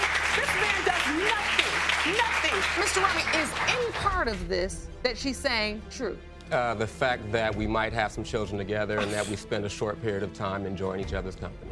Okay, things were heating up now. Mr. Rami wasn't about to be outdone. He stood tall, defending his role as a father, saying he always chipped in with the occasional $100 when he had a job. He also built up his own offense, trying to make it seem like Miss Nazarene moving to a different state was the real problem here. Trying to make me lose my youth because you're a deadbeat. I'm ready to smash you monsters. Your family does not care about us because we're too black-skinned. You have to be a big, fat, yellow hoe to get love And I mean it. and care. And that's the truth. Ms. Nazarene, those words were pretty harsh. And I meant every one of them. Weren't they in reference to? Then boom! We got hit with Miss Nazarene's texts. And guys, they were explosive. The crowd couldn't believe it. The judge was taken aback, and Mr. Rami felt vindicated. He had started to turn the tables, and his accusations of Ms. Nazarene being a hothead and a hard person to deal with were starting to look more and more believable. The court is trying to tell you right now that it's okay to just say, that hurt me. If they needed to bury this child, well, fine, then you deal with him on the level of your children on a different day. But And you that's gotta what I be did. a big enough woman to let the family do that. Okay, and I did. That's when the judge switched into shrink mode, her words like an extinguisher on the fiery Miss Nazarene. Judge Lake recognized that Ms. Nazarene was only being aggressive to Mr. Rami out of hurt. She pleaded with Miss Nazarene to put a lid on the anger, to maybe, just maybe, give Mr. Rami a sliver of a chance, all for the sake of the kids caught in the middle of this tornado. You're so cavalier. As we speak about little people that you have made. Oh, I've never tried to act like I was anything other than what I am, which is... What are you? A loser. No, I'm being honest. He And says he's being, I want him to tell me. I am a writer. And so am I. And I and still do hair, and I still work. she made her decision to be with me with that information. Really? Okay. Now it was Mr. Rami's turn in the hot seat. The tension was so thick, you'd need a chainsaw to cut through it. Everyone was waiting, holding their breath for what he'd say next. But guess what? The judge didn't lay down the law like we thought she would. Nope, she went for the heart-to-heart talk instead, telling both Mr. Rami and Miss Nazarene to put the kids first, no matter how much they can't stand each other. These man in this room, if you don't think she took care of her kids by herself, turn around. Turn around. Who's raising their hand? Nobody, because everybody in this room knows he didn't do anything. But the problem is if he's ever going to do something, you have got to pipe down enough to receive So it. can I say this in my own defense? Yes. Let me say something in my own defense. We know you did it in my own defense. And finally, everything came to a climax. Miss Nazarene just had a full-on argument with Judge Lake over her attitude. Judge Lake had already seen and agreed with Mr. Rami's statement that she was a difficult person to deal with, but nobody knew she would experience it too. I could just let you go on all day because I want you to get the rant out, because when it's out, I want you to be able to leave it on the table so that he's heard everything you want him to know, and then I want you to look at him and say, when are you coming to see your kids? I texted him yesterday. This is what I'm saying. And then I want you, Mr. Rami, to answer definitively. So it's worth remembering that this wasn't a case to prove paternity. So no DNA tests were involved in this one. But as everything headed to way close and Judge Lake was ready to make her ruling, we were left at a cliffhanger. What would be next for this less than dynamic duo? Would Miss Nazarene turn the drama down a notch? Would Mr. Rami lace up his dad boots and take up some responsibility? And the million-dollar question, would the kids finally get to bond with their estranged father and see their folks bury the hatchet for 1 or 2 minutes? Don't start an argument. I don't. Hey, what time? And then if you could just give him a time, nothing else, and then you just say, I'll be there, and then I have my hat. Be there. Can you do that? Yes. Can you do that? Yeah. We have a wild one today, folks. This juicy case had everything. From tears and rage to screams and shouts, there was no way anyone in that courtroom was going to look away. Grab your popcorn and strap in, because this one is going to be a roller coaster of emotions, accusations, and baby daddy drama. Ms. Austin, you say you are here today to defend your reputation and prove that Mr. Wallace is the father of your child. You argue that you do not owe Ms. Reed anything and she needs to move on with her life and pay her own bills. Yes, Your Honor. All right. Ms. Reed, how did you find out about Ms. Austin? Okay, Your Honor, I found out about Mrs. Austin. One day I came in from the hospital from having my second child. So let's set the stage. In the plaintiff's corner, we've got Miss Reed, the wife who's been through the ringer. On the defendant's side, there's Miss Austin, the girlfriend who's caught up in a love triangle that's more twisted than a pretzel. And in case you were wondering where the real orchestrator of this mess is, smack dab in the middle is Mr. Wallace, the man who's playing the field like it's the World Series. To break up with someone. Okay. But I forgave him again, knowing it was wrong, and got back in a relationship with him. You took him back again? Yes. You then married him? Yes. Okay. Now, Ms. Austin, how did you get involved with a married man? We hear it may have started before the marriage and continued. The drama ensues. When Miss Reed spills the tea on how she found out about Mr. Wallace and Ms. Austin's affair, she'd just come home from the hospital with their second child when she picked up Mr. Wallace's phone, and surprise, surprise, it's Miss Austin on the line, claiming to be her husband's girlfriend. What a day that must have been. Fast forward, and Miss Reed forgives Mr. Wallace not just once, but twice. She even married the guy. Ryan would never came to me if Dominique was Miss Reed was taking care of home, right? So what you're saying actually is that you didn't have any regret or remorse about it because you felt like if she was handling her business, he wouldn't be over talking to you. Right. Your Honor, that means that she didn't mind playing the role as his little mistress, because any woman wouldn't sit there and be in a relationship with a man that has a woman. It was time for Ms. Austin to give her opening testimony, and boy, were we ready for it. Miss Austin didn't really deny any of Miss Reed's allegations in the beginning. She was actually out there defending her actions. According to her, she never knew that Mr. Wallace was married to Miss Reed when she first started seeing him. She also said that if Ms. Reed had been handling her business at home, Mr. Wallace wouldn't have had to come knocking on her door. Ouch! Shots fired! Yes, I did it to hurt Rayel, and I did it to hurt her. And so Rayel could see it's not okay to cheat on someone and misuse them and tell them you love them, and that's not what you do to someone you love. You don't cheat on them and you don't misuse them, period. That's what I did it for. Well, all right. Well, I think we need to see who these women are fighting over. But wait, there's another twist. Just when you thought things couldn't get any messier, Ms. Reed just emptied a whole dump truck into the courtroom. Turns out, Ms. Reed has a pretty good reason why she doubts the paternity of Ms. Austin's baby. Apparently, there's another man in the mix, and he's not just any guy. He's Miss Austin's ex and Miss Reed's revenge fling. Yes, people, we can't make this stuff up. It's a lot like a busy soap opera, but the thing is, no one here is acting. Why did you constantly, every time I got work, was there, and you could have left and went home to your mother, your sister, or whoever the case may be? Your Honor, she says you kept coming back to her, Mr. Wallace, over and over again, and she said that you were spending Miss Austin's money that she was sending to you on her. Correct. And? Yes. Everybody's laughing. Now let's talk about the reason why these two women just can't seem to get along. Mr. Wallace. After being summoned by Judge Lake, he finally struts into court, and almost instantly, you can tell that the man had no chill. He's got 3 kids with Ms. Reed, might have 1 with Miss Austin, and has 0 cares in the world. He even admitted to cheating because he was bored in his marriage. Really, dude? Bored? Oh, and if you think he's immature now, just wait till you see what happens next. Thank you so much. Now, what brings you to court today? What would you like to add? I also have a 5-month-old child by Mr. Wallace that he claims he's not the father of. You also have a 5-month-old child that you say was fathered by Mr. Wallace, but he's denying that child as well. Yes. Hold on 1 second.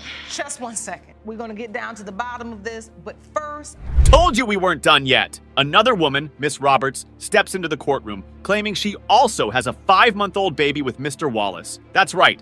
2 women with 5-month-old babies, both potentially fathered by the same guy. This wasn't just messy, it was a full-blown disaster. But with this case unraveling and expanding at light speed, Judge Lake opted to deal with Ms. Reed and Ms. Austin before focusing on the new arrival, Ms. Roberts. It's very interesting interesting to me. See, I get this situation. It's a lot of immaturity here. There are children here that need you all to grow up. Chosen to bring children into this world, now you need to live up to it. I want you all to get it together. Now, for you two, Ms. Roberts, Mr. Wallace, I am going to send you to DNA diagnostics today because I want to get down to the bottom of whether or not you, Mr. Wallace, are in fact her child's father. That would give you 2. That result was the farthest thing from surprising. Once Mr. Wallace was revealed to be the father to Ms. Austin's child, the courtroom turned into a battleground with insults and choice words flying faster than speeding bullets. Miss Reed was heartbroken, Miss Austin was fuming, and Mr. Wallace didn't look like he cared at all. As he stood there like he was waiting for a bus, the audacity he exuded irked the entire courtroom. Judge Lake called out the immaturity she was seeing, reminding everyone there were little kids involved who needed responsible parents. She also criticized the ladies for cannibalizing each other when the real villain was standing right beside them. Preach, Judge Lake, preach!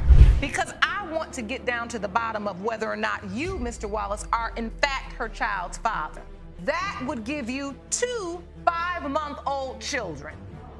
Court is adjourned. I will see you back in this courtroom with the DNA results. Even after Mr. Wallace was confirmed to be Ms. Austin's baby daddy, the stakes were still super high. The 4 individuals involved in this case had entangled their lives so much that nasty complications were inevitable. So Judge Lake put a pin on all the drama, and in paternity court first, she reset the scene to answer everyone's next burning question. Was Mr. Wallace the father of Ms. Roberts' baby? Mr. Wallace, you say that if the results come back negative, you would like her to stay away from you and your current girlfriend, Ms. Austin.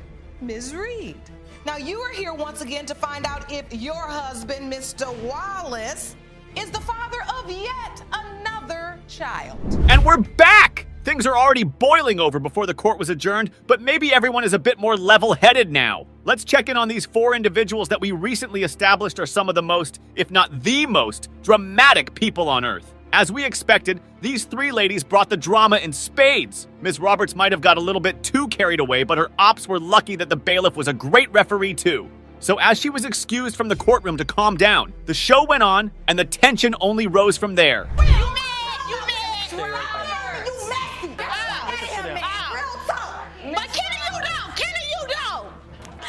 Wallace. So I have to go through, Judge? Mr. Wallace, you know what? This is a sad state of affairs to see 3 beautiful young women act a fool over you. But hold on, because the plot thickens. Mr. Wallace, who's supposed to be a one-woman man, is actually married, and his marriage was an accident. Can you believe it? And the cherry on top? He's got another kid with Miss Austin who's dreaming of wedding bells and being the future Mrs. Wallace. Talk about complicated! The kids, I love my kids dearly, but I shouldn't have got married. You just don't love their mothers. Correct. So, let me ask you this. Correction, he's lying because he was texting me a couple of weeks ago telling me how he still loved me. So, you honestly still love me, you just, the relationship just over with. You married to him? Yes, but we're trying to get divorced. I want nothing to do with I'll give you all this news flash. You're still married until you divorce. Now, Mr. Wallace was in the hot seat saying he loved his kids but regretted getting married. And get this, he was bold enough to say he didn't love the mothers, right in front of them. The audience was in shock, and so were we. But wait, there was more! Ms. Reed dropped a bombshell exposing Mr. Wallace's lovey-dovey text from just a few weeks ago. The irony! Ms. Reed is clapping for you on that, so you don't hold your head down, lift your head up. So you made a bad decision. You love somebody that didn't love you back the way you wanted them to. That's human nature. We go through that as women. But what I want to understand is, do you understand clearly what I've been trying to say to you? Yes. That you got 3 women in this room telling the same story of lies.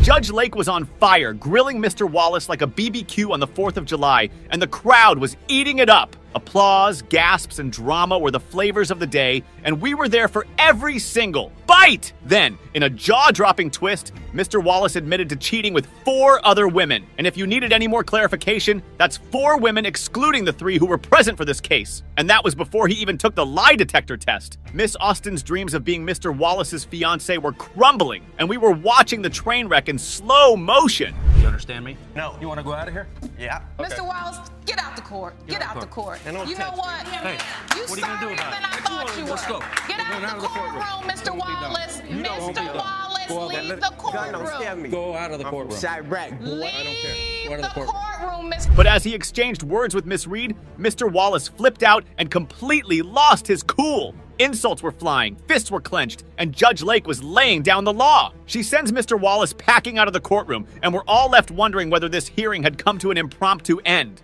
Oh, and side note, how busy was the bailiff on this case? He definitely earned his paycheck today. I never had anybody to show me how to treat a woman or to be a man. Or I'm just here for my kids.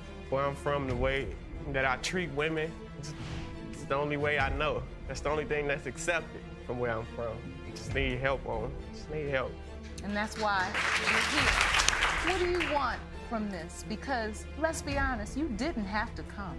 And just when we thought it was all over, Mr. Wallace came back into the courtroom. He had tears streaming down his face, apologizing profusely for his actions and opening up about his painful past. It was a moment of raw emotion, and even Judge Lake offered her support. Could this have been the turning point we'd been waiting for? Because when you say to me, I've never learned how to treat a woman or how to be in a relationship, that's the truth, and that's what this courtroom is about. Sometimes you got to lay it on the line, because when you tell the truth, that's where people know where to meet you. I want to meet you exactly where you are. You say, Judge, I don't have a clue. So far, we'd seen multiple fights between the three ladies, a rage-fueled outburst by Mr. Wallace, and a complete 180-degree pivot by him, all in one sitting. We'd had our fill of courtroom shenanigans, but there's always room for more tea. So the courtroom went silent as Judge Lake prepared to reveal the DNA test results. Would Mr. Wallace be the father to Miss Roberts' child? Mr. Wallace, you are the father. I gotta go. For like the past 2 years, it's been going on every day. You're a great mother to my son, my other kids that I have with everybody else, and to the rest of your kids. Mr. Kennedy claims he is being dragged to court today to contest the paternity of a child he sure isn't his. Ms. Pope is angry Mr. Kennedy is denying her child's paternity and says he has to step up and provide for the child. Mr. Kennedy, you claim to be a nice guy who was forced to make the tough decision to drag the defendant to court to prove you did not father her 3-month-old son, Christian. Is that correct? Yes, Your Honor. Ms. Pope, you and your mother are insulted that Mr. Kennedy denies paternity and refuse to acknowledge your child. Mr. Kennedy and Ms. Pope were never an official couple, but they were in a situationship, sort of. They hit off on a great start, but soon, Ms. Pope realized Mr. Kennedy was a jerk and couldn't move forward with him. They still had a sexual relationship, though. What point did you realize this all-American guy wasn't what he seemed to be? When he started to say that I had feelings over my ex, and that wasn't the case. If I was not over my ex, I wouldn't be trying to involve myself with anybody else. Mr. Kennedy and Ms. Pope went from friends to friends with benefits. They didn't get a chance to be more, but it seems like they're unbothered about that. Did they ever even like each other? There seems to be bad energy between them, and it's obviously because of the latest inclusion in the picture, a baby. The reason why my feelings had changed was because she didn't have a GED, she didn't have a future plan going for her. At the time, I was going to school for my associates in criminal justice. I was working and raising my first son, and it wasn't until my friend told me, you know, she doesn't have anything going for her at the moment, so you need to drop it like a bad habit. Drop her like a bad habit? That is just low. According to Ms. Pope, their relationship didn't move past the fling phase because he suspected she still had feelings for her ex. However, according to Mr. Kennedy, he dropped her like a bad habit because she didn't have anything going on for herself. I found out that I was pregnant at 6 weeks. I had a cutie one morning and threw it up at work. I put the 2 and 2 together. It wasn't rocket science, and I knew that I was pregnant. And after that point, he really didn't have much to say over the fact that I was. So Mr. Kennedy agrees he was being a jerk, and on purpose. Also, when Ms. Pope broke the pregnancy news to him, she let him know that there were 2 other men that could be her child's potential father. Why didn't she say that in the first place? And how do you tell a man this and expect him to willingly accept he's your child's father? Wait a minute, how did she tell you you were the father? Through Facebook, I got messages. Let me read through these messages. I've been trying to get a hold of you. I wanted to call you and talk. And you reply, about, and she replies, would you like to guess? And then you reply, no.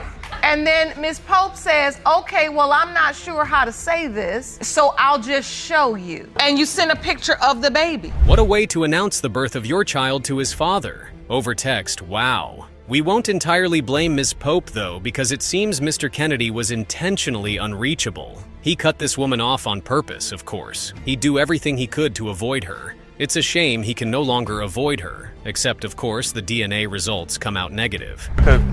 6-hour trip out of my day to go up and actually see the child with my own eyes, just to make sure she was being truthful. I didn't get anything until after the child was born. So when you took the time and went up to see Christian, what happened? Just held him, kids or anything like that, trying to find any similarities between him and I. And after the shocking news from Ms. Pope that he was a father, Mr. Kennedy went to see this baby, to confirm if he was real. Going to see the baby despite being aware of the 2 other men involved was a nice thing to do. But let's hear more before we conclude. He did come. He came to see us. My mom came in and she said, oh, you look just like Christian. I don't know why he's trying to deny it now. Your Honor, there's no plate to step up to if I didn't know the plate was there.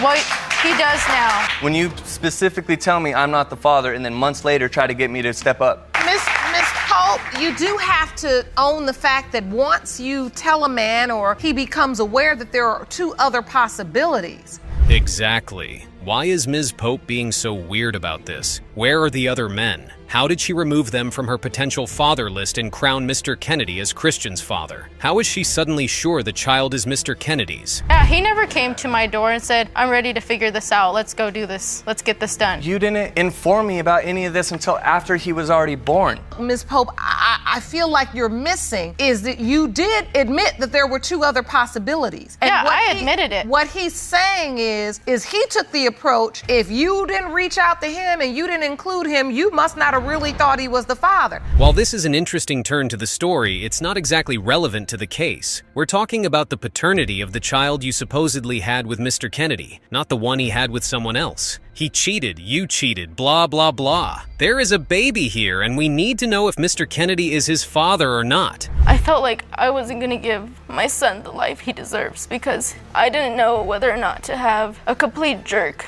who is a father in his life, or to just say the best things about you and hope that, maybe one day you'll choose to step up to the plate and be there for him. Not once did I say I would not be there for the child. I just want to verify that it's truly mine and I'm not going to be taking care of someone else's. Nice speech from both parties, but am I the only one bothered about the fact that Judge Lauren isn't asking questions about the other 2 men? And I tell young women, this is not a game you're ever going to beat a man at. Women can do a lot of things. We are very powerful, but we rarely win this game because somehow we slip up and get pregnant. I mean, this never changes, does it, Jerome?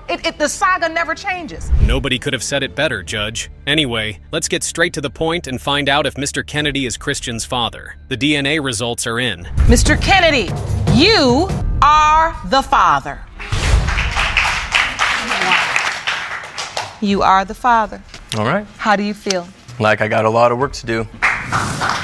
Ms. Pope? Thank you, Your Honor. You're welcome. This is why we're here. Ms. Whitman cheated on the man she loves with Mr. Anderson, and she's here to determine the paternity of her 1-month-old daughter, Michaela, hoping to save her relationship. Mr. Anderson says he was informed by Ms. Whitman herself that she had numerous sexual partners, other than him and her boyfriend. So there's no way he could be Michaela's father. We kind of kicked it off quick and became girlfriend and boyfriend. And 2 months into relationship, I met Mr. Anderson. And we were pretty much like friends. And because I thought Mr. Mitchell was cheating, I kind of went to him and we were texting. And so then you started giving Mr. Anderson a little bit more attention. Yes, Your Honor, that's right. In just 2 months, Ms. Whitman ended up with both a boyfriend and a side guy. Why, you ask? Well, She suspected her boyfriend, Mr. Mapson, was cheating on her. Now, they're caught up in a paternity mystery. Who's the real father? I have doubts because I know she was sleeping with other men besides me. Specifically, how do you know that? Because I've seen them up there, Your Honor. Up where? Me, for one. No. I need details. This is court. I need details. I need facts. You say you saw them with your own eyes. Yeah. Explain to the court. Look, we are all, this is a small town. It's a small town. Everybody knows everybody. Everybody knows who drives what.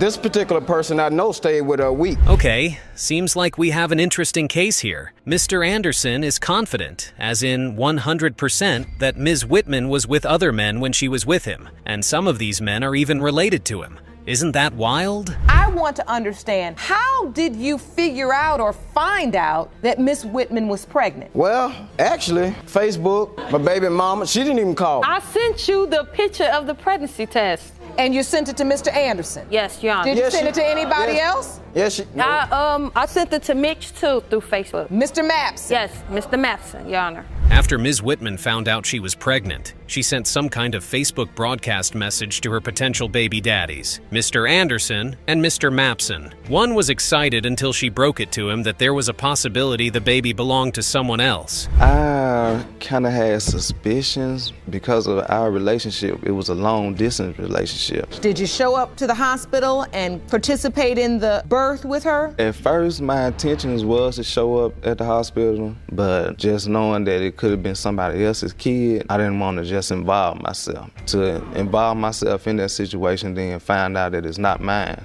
I didn't feel comfortable with that. Mr. Mapson, who Ms. Whitman claims to be in love with, was devastated after finding out the baby might not be his. So he didn't participate in the pregnancy, and it was easy for him to do that because their relationship was long distance. The reason I blocked her off because of the stuff she was doing on Facebook. She was, you know what I'm saying, just out there just saying, this is my baby daddy, knowing she been with her, you know? So since you had such real doubts, did you pursue a DNA test at all? Did you say, I want to have a paternity test? Yes, I did. What happened? And we argued about that. What's the argument? She admitted she didn't know. He wanted me to pay half of DNA test, but Mr. Mapson also wanted me to pay half. I wasn't going to pay half for both people. Mr. Anderson is angry Ms. Whitman ruined his relationship because of her baby daddy drama, and that's one of the reasons he blocked her on Facebook. And when he pushed for a DNA test, Ms. Whitman didn't go along with it because she couldn't pay half of the bill. Does the woman really want to know who Michaela's father is? I went to see the baby, and she was pretty. She was a beautiful baby. So I showed her around to my family, even called my kids, asked them what they think about her, and they all said, we believe it's yours because she kind of looked like my youngest son or whatever. So you had to take this beautiful new baby around to your family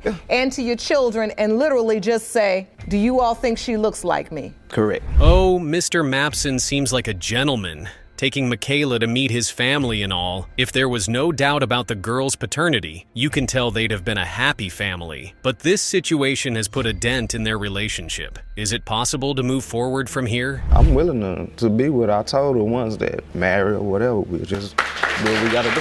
And what if she's not yours? If she's not, that right there, that'll hurt. Both men just need answers to move forward. It's a good thing they came to paternity court while Michaela is still only a month old, so she can grow up knowing her real father. It looks like both are willing to take on the responsibility, whichever way it turns out. What are you feeling now? I'm feeling pain. Because this situation really bothers you. This situation has affected my life, you know. My baby mama texting all the time talking about this situation. Well, anyway, we get into it. She called police on me. I had to get my stuff, get out. You know, I got on now. After that happened, another man there. She done kicked me out. I done spent money. Is that right now? This just sucks, and we can't put the blame entirely on Miss Whitman. No matter how much he blames her, Mr. Anderson also participated in whatever went on between them. It's both their fault that his relationship got ruined, not just hers. That neither one of these gentlemen are the father of your child? No, Your Honor. There's no chance that anybody else could be the father. So you are positive? Yes, Your Honor. That there is absolutely no other possibility, no other man besides these two could be the father of your child? That's right, Your Honor. There's one. Mr. Anderson is firmly insisting there's another guy in the picture, but Ms. Whitman has consistently denied it. Who should we believe? So, the bottom line is, you've just admitted that you lied in the courtroom previously because you previously stated that a man did not stay at your home for a week when Mr. Anderson testified that he did. I need to ask you again, is there any possibility that the father of your beautiful little girl could be someone other than these two men? Okay, this will only get more complicated if we don't get the results already. Who is Michaela's father? Let's find out. Mr. Anderson, you are not her father. Thank you, Jesus. Thank you, Jesus. I knew it. We have another result. Mr. Mapson, you are her father. Mrs. Thayer is here to save her marriage by proving Mr. Thayer is the father of her 19-month-old daughter, Caden, and 3-year-old son, Matthew J. Noir. Mr. Thayer absolutely does not trust her and would divorce her if one or both of the children weren't his. I want to prove to him that these are his kids. I've done nothing wrong to him, for him not to trust me, and for him to say that these aren't his kids. And I have 5 kids total, and he treats the 3 oldest kids better than he treats his own kids, and I don't feel like that's fair. So this doubt is wreaking havoc in your marriage. Yeah, in my mind, we're basically separated because we don't sleep in the same room no more. When we're around each other, she's on her phone, and we just sit in the same house, and we don't even communicate no more. So I don't feel that connection with her. So they're pretty much separated, except they happen to live together. It's interesting that Mr. Thayer treats his stepkids better than he treats the 2 that are his, according to his wife. The big question is, where did Mr. Thayer's doubt originate from? She told me that it was clear that she did not want a relationship. She just wanted friends with benefits, and I wanted the same thing. I didn't want a relationship at that time. Miss Thayer, what's this open thing? You do what you do, I do what we do, we in a relationship. What is that about? I've been in some really bad relationships to where I just didn't trust men. I even went through a phase where I started dating girls for a little while. Good one, Judge. Because of how her past relationships went, Ms. Thayer just wanted something casual. She wanted to be friends with benefits. We wouldn't call having unprotected sex casual, though. Anyway, this was how Matthew J&R came into the picture. I conceived Matthew September 10th. I mean, he knows my conception date. This is not new to him. So your conception date, you say, was around September 10th? Yes. All right, 2012. So if we calculate, the child should be born somewhere between June 2nd and June 9th. When was Matthew born? May 18th. Oh, so there's your doubt. Yes, ma'am. Because of the mismatch between the conception and delivery dates, Mr. Thayer began to suspect that Matthew J&R was the result of an affair Ms. Thayer had before their own thing started. Although his concern is valid, we can't help but wonder why he stayed in the relationship long enough for there to be a second baby if he had these suspicions all along. And so why do you doubt her so much? Just because of some of the things that she says when we do get in arguments, she brings up the fact that she would sleep with somebody else. That's like puts a big seed in my head thinking that. So because of these trust issues, you've asked the court to administer a lie detector test. Yes. We did in fact do that, and I will have those results for you in just a bit. A relationship without trust? That's no good. And Mrs. Thayer gave the man a whole number of reasons not to trust her. Why do you threaten him with infidelity whenever a fight comes up? A lie detector test is really a good choice. I uprooted my whole life for him. So for me to uproot my whole life and do all of this stuff for him, and then for him to turn around and say stuff like, I have doubts, I don't think that these are, I'm only around you, I'm not around anybody else. I don't see why you would think I would waste my time. But I don't know that, Your Honor. That doesn't, I'm not so certain that she's only with me, because I'm not there all day, every day with her. We lived with But what he was saying is during that trip, he claims you weren't intimate. Were they intimate during this period or not? If they were, even one time, it could very well have resulted in a pregnancy. But if they weren't at all, Mr. Thayer's doubts would be understandable. It is so obvious that Mr. Thayer does not trust his wife in the slightest bit. Why? And how did it get so bad? I've been in so many relationships throughout my life that I chose him to marry. This is the person that I chose to marry. This is the person that I chose you to too. My life like, you with. weren't the only one. Like. So, but not as much as I've caught him in his phone, and he's texting another woman. He loves her. So you've never seen me text I love love you to anyone else. This was after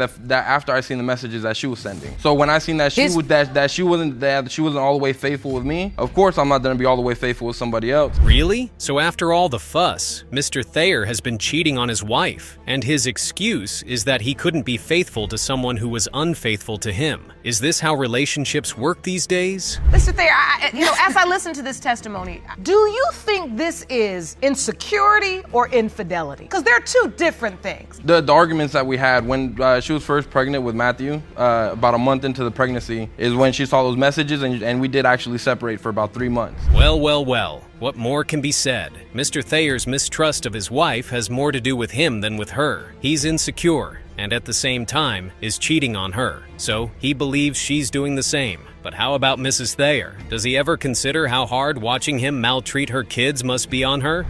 Ms. Thayer, you were asked, in the last 4 years, have you had sexual contact with anyone other than the 2 men you have previously disclosed? You said no. The lie detector determined you were being deceptive. Mrs. Thayer was convincing with her story about having an affair only when she and Mr. Thayer had been on a 3-month-long break. The lie detector test, however, proves otherwise. Mrs. Thayer had been lying. This begs the question, what else had she lied about?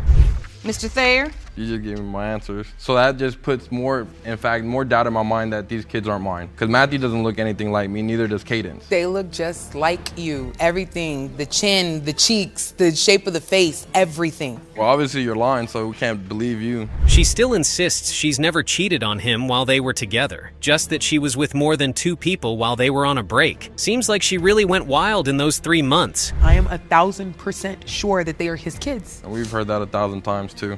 So we know that the kids looking like me is not always 100% accurate, and then when people say they're 1,000% sure, it always goes left. At the end of the day, if they're not mine, I'm not gonna be with somebody I can't trust, and hopefully this fixes it, because I do have feelings for her, Your Honor. We hope for Mr. Thayer's sake that the kids are his. Fingers crossed. Let's find out. Mr. Thayer, you are the father. I told you. One of them, one of the 2. I told you. We still need Matthew. The second result for you, are you ready? Mr. Thayer, you are the father. I told you. Can I give her a hug? Absolutely. I love you too. Ms. Spruell is unhappy to be here today because she is sure about her child's paternity and doesn't need a DNA test. Mr. Dixon, on the other hand, says Ms. Spruell is a compulsive liar, and he really needs to see the test results. Why is he denying paternity? He flip-flops. One day this is his daughter, the next day it isn't, and I'm tired. I'm irritated. It's to the point that it shouldn't be called for. If this is gonna be your baby 24/7. Don't go back and forth. So he's going back and forth? Yes, Your Honor. So Mr. Dixon has been an on and off dad, coming in and out of their lives as he pleases. Ms. Spruell argues that if he's not the child's father, why does he keep coming around? Mr. Dixon says that doesn't mean anything, as he's sure the baby isn't his. Brought this down. Well, as you can see, I have a family that works at a store. On this particular day, my family member wanted to present Sky around. So one day she went to work and was like, hey, we're so excited about our newest family member, Sky. Whoa, wait a minute, pause. No, that's not his baby, that's my brother's baby. Like, whoa, wait a minute. Why would this girl come out of the blue and claim that this is her brother's baby? It's a bit difficult to follow what these two are going on about. Other than the fact that he believes she is a liar, Mr. Dixon created a whole cartoon design to tell the court about an encounter where a woman claimed Ms. Spruell's child belonged to her brother. She had one phone that she used to be on the internet, and she posts her whole entire life on Facebook. She has another phone where she texts and calls. She plays like she's 2 people on Facebook. He has that she number. He's not allowed to have my main number. We have no communication. Our daughter, it wasn't even 7 months. Mr. Dixon had a whole nother child while he was still with me. He was still with me. So what was he doing in Alabama? Making babies. What? To be honest, their stories are all over the place. But if we understand correctly, Mr. Dixon had another child with someone else when Ms. Spruell's daughter was only 7 months old? Whoa, that's something. Mr. Dixon was really busy. Ms. Spruell, you have evidence. Yes, I do. I'd like to see it. You say he accepted the baby at first, and this is your evidence to prove it. So this is his page. And that is my baby girl. That is Skya. And he had other pictures of Skya on there as well. And you claim he's accepting her. He's made her He was so happy. You're saying that when she was born, he was claiming her. He was saying, my baby girl is in the world. He was there my entire pregnancy.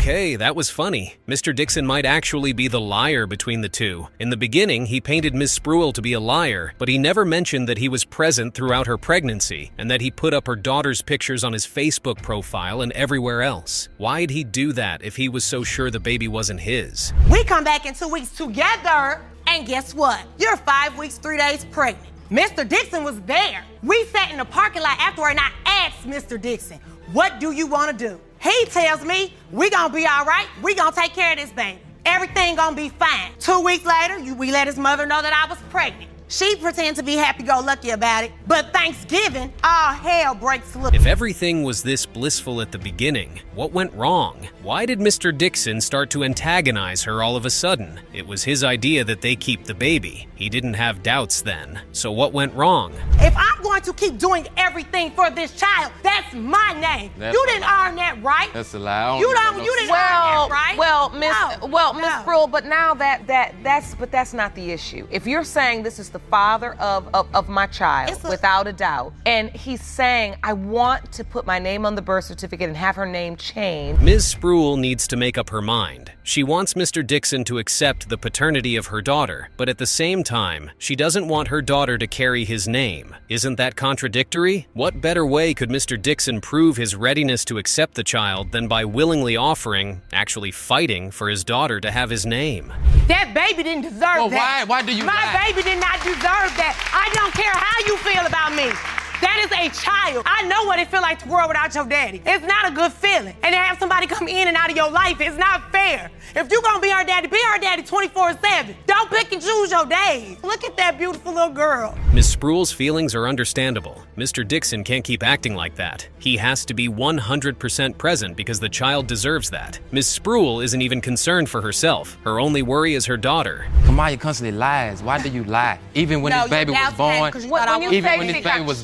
she lied. She even lied on the baby. First, okay, it started when you fell asleep and fell into it. You at the ER. You text me the whole time you at the ER, but yet you in the living room and get laughing and giggling with your son and everybody else. Here we go with the lying again. Apparently, Ms. Spruill tells lies about the baby's medical condition just to get Mr. Dixon's attention. Ms. Spruill still insists they weren't lies though, and Ms. Spruill has another child that may have something to do with the beef between these two. September 2015, I got into a relationship with somebody because Mr. Dixon was no longer in the picture. I got into a relationship with somebody who accepted both of my children, who paid for Sky's daycare, been in multiple who bought relationships. diapers. She going to different guys trying to get money from guys. That's all she doing. She using people. Wow. That's all. Even an example. We feel exactly the same way, Judge Lauren. These two are a lot. Ms. Spruill eventually got a boyfriend who was able to foot the bills for her 2 daughters, and Mr. Dixon has a problem with that because he doesn't trust her, or in his words, he doesn't know what to believe anymore. You all are a lot. This is a lot. Big mess. I mean, ooh, this is like, whoa. Okay, I want to get this. I'm really trying to understand this story. When you say you aren't sure, Mr. Dixon, and I understand Ms. Spruill's point where there's so much evidence indicating that you accepted her, then... When you told me when we first met, I couldn't get pregnant. Parrish, my 5-year-old son, he was a miracle baby. I wasn't even supposed to have him. We just want the truth, too. Let's find out what the DNA results say. Mr. Dixon, you are the father. Thank you. You are her father. Thank you. Ms. Kelso is suing Mr. Davis for half the child care expenses and the sum of $2,551 if her 9-month-old son, Connor, turns out to be his. Mr. Davis is 100% certain he's not Connor's father because Ms. Kelso had been with another man during the conception window. Ms. Kelso, you were in a relationship with another man, so why are you suing Mr. Davis? Because our conception date aligns with the date that I was sexually active with Mr. Davis. All right, please explain further. You all were in a relationship. For about 4 years, on and off, whenever we weren't with somebody else, we were having sex with each other. And Mr. Davis and I had sexual intercourse while I was dating Mr. Hafner, even though he was out of town at the time. This whole explanation sounds confusing. The only thing we can say for sure is that Ms. Kelso had several sexual partners during the window of conception, 2 of which were Mr. Hafner, her boyfriend, and Mr. Davis, who is here today. There is a window of conception between January 5th and January 11th. And then you were intimate with Mr. Davis on the 7th, which is in purple. Yes, Your Honor. And then Connor was born October 18th. Yes, he was a week late. So, Mr. Davis, does this look familiar? Were you with Miss Kelso on January the 7th? As far as that particular date, I'm not for sure. I was definitely with her during that time frame, though. Yes, Your Honor. You were? Yes. 1 week after she was with Mr. Davis, her boyfriend, Mr. Hafner, came back to town and they were intimate. Now get this, her baby was a week late, so she's confused. Was the baby late, or did they get her conception window wrong? I have no reason to believe this child is mine. She flat out came out and told me the if he's there, you know, he's... Several times. She's told me in person the child's not mine. She's told me over Facebook. I have pictures of her telling me on Facebook I'd like to see those. that she's not, that I'm not the father. So this is a post from you, Amber Kelso. It reads, "My son is not yours." Yes, I told him that because I didn't want him coming back to my house while I was pregnant. He put me through way too much stress, so I just told him the child's not yours to get him away from me. You tell a man he's not your son's father, then you tell him he is, and you're surprised he isn't owning up to his responsibility. Well, good thing she has her receipts. If Connor turns out to be his, he has no choice but to pay. Your Honor, I know for a fact at least 10 people that I know personally that she's had intercourse with. I have no reason to be there for this child. But Mr. Davis fails to explain about the times that I had sex with the people that he knows, because none of them were around the area of the conception date, not even months around. All this talk isn't going to save Mr. Davis. What business does he have sleeping with a promiscuous woman if he's just going to rub it in her face later? Promiscuous or not, it doesn't change the fact that he's the one with the highest chance of being Connor's father. You constantly talk about how promiscuous she is, and yet you keep sleeping with her. That's all I was interested in. And were you using protection all these No, times? we weren't, because she told me that she was medically unable to have children. And in the 4 months that we were together, she never so much as had a scare with her. And we met, I can count with one hand. I don't even need all 5 fingers on how many times we've used condoms. And now all of a sudden she's pregnant. Are you and all of a sudden I'm the father. The fact that Ms. Kelso thought she couldn't have kids doesn't matter in this case because she did have a child. It would have been valid if Mr. Davis was the one with the condition. They did have unprotected sex for a month, and she did have a child, which very well could be his. Mr. Hafner, thank you for joining us today. I have to ask you, do you think baby Connor is your child? What are you holding? Is this evidence you brought to court? Yes, Your Honor. I'd like to see what that evidence is. What is this, sir? It's a picture of me and Connor. It is. Yes, Your Honor. So you're presenting this picture to show a resemblance, and is this you when you were a child? Yes, Your Honor. And then baby Connor? Yes, Your Honor. There's no denying that the baby looks very much like Mr. Hafner, but we all know that that doesn't prove anything. Only the DNA results can prove the child's paternity. The entire time, since I was pregnant, into the time that I gave birth, the day I gave birth, ever since they have been in my life, Connor sees them regularly, at least 3-4 times a week. I take. She's made 0 attempts to reach out to me or my family through another mutual friend via Facebook. I've seen pictures of her with Connor and his family and having just around Mr. Hafner's family. That's it. This is why you should stick to one relationship and commit to it. There's 2 men involved. One is ready to commit, one isn't. One wants to be the father, the other doesn't. The sad part about it all is that the one who doesn't, who basically hasn't given a hoot about the child since he was born, is likely his father. This is hurting me because I believe Connor is ours. He looks like my dad. I have pictures to prove it. I'd like to see those. To show you, he looks just like my dad. And this is really upsetting you. Yeah, I believe he's my grandbaby. And it's important to you. We understand how important they are. I love him to death. Mr. Hafner's family loves baby Connor. They already have a connection with him, and the thought of him being someone else's is devastating to them. I mean, look at them digging for similarities between their features and the baby's. You really are confused, and I can see it. I made a mistake by cheating on Mr. Hafner with Mr. Davis. I made that mistake, and I don't know. That's exactly why we're here. For him. And so the truth of the matter is, although you're here suing Mr. Davis for half of the child-rearing expenses you've incurred thus far, the truth is you don't know who your child's father is. No. Well, let's see if Mr. Davis is going to be $2,551 short today. The results are in. Mr. Hafner, you are not the father. Mr. Davis, you are the father. Do you need to sit down, Miss Kelso? You need to sit down. Okay. Ms. Cochran is furious that Mr. Birch is denying the paternity of her son, especially since they had been in a sexual relationship for 7 years. Mr. Birch claims he and Ms. Cochran were never in a relationship, only friends with benefits. However, he insists they didn't sleep together during her window of conception.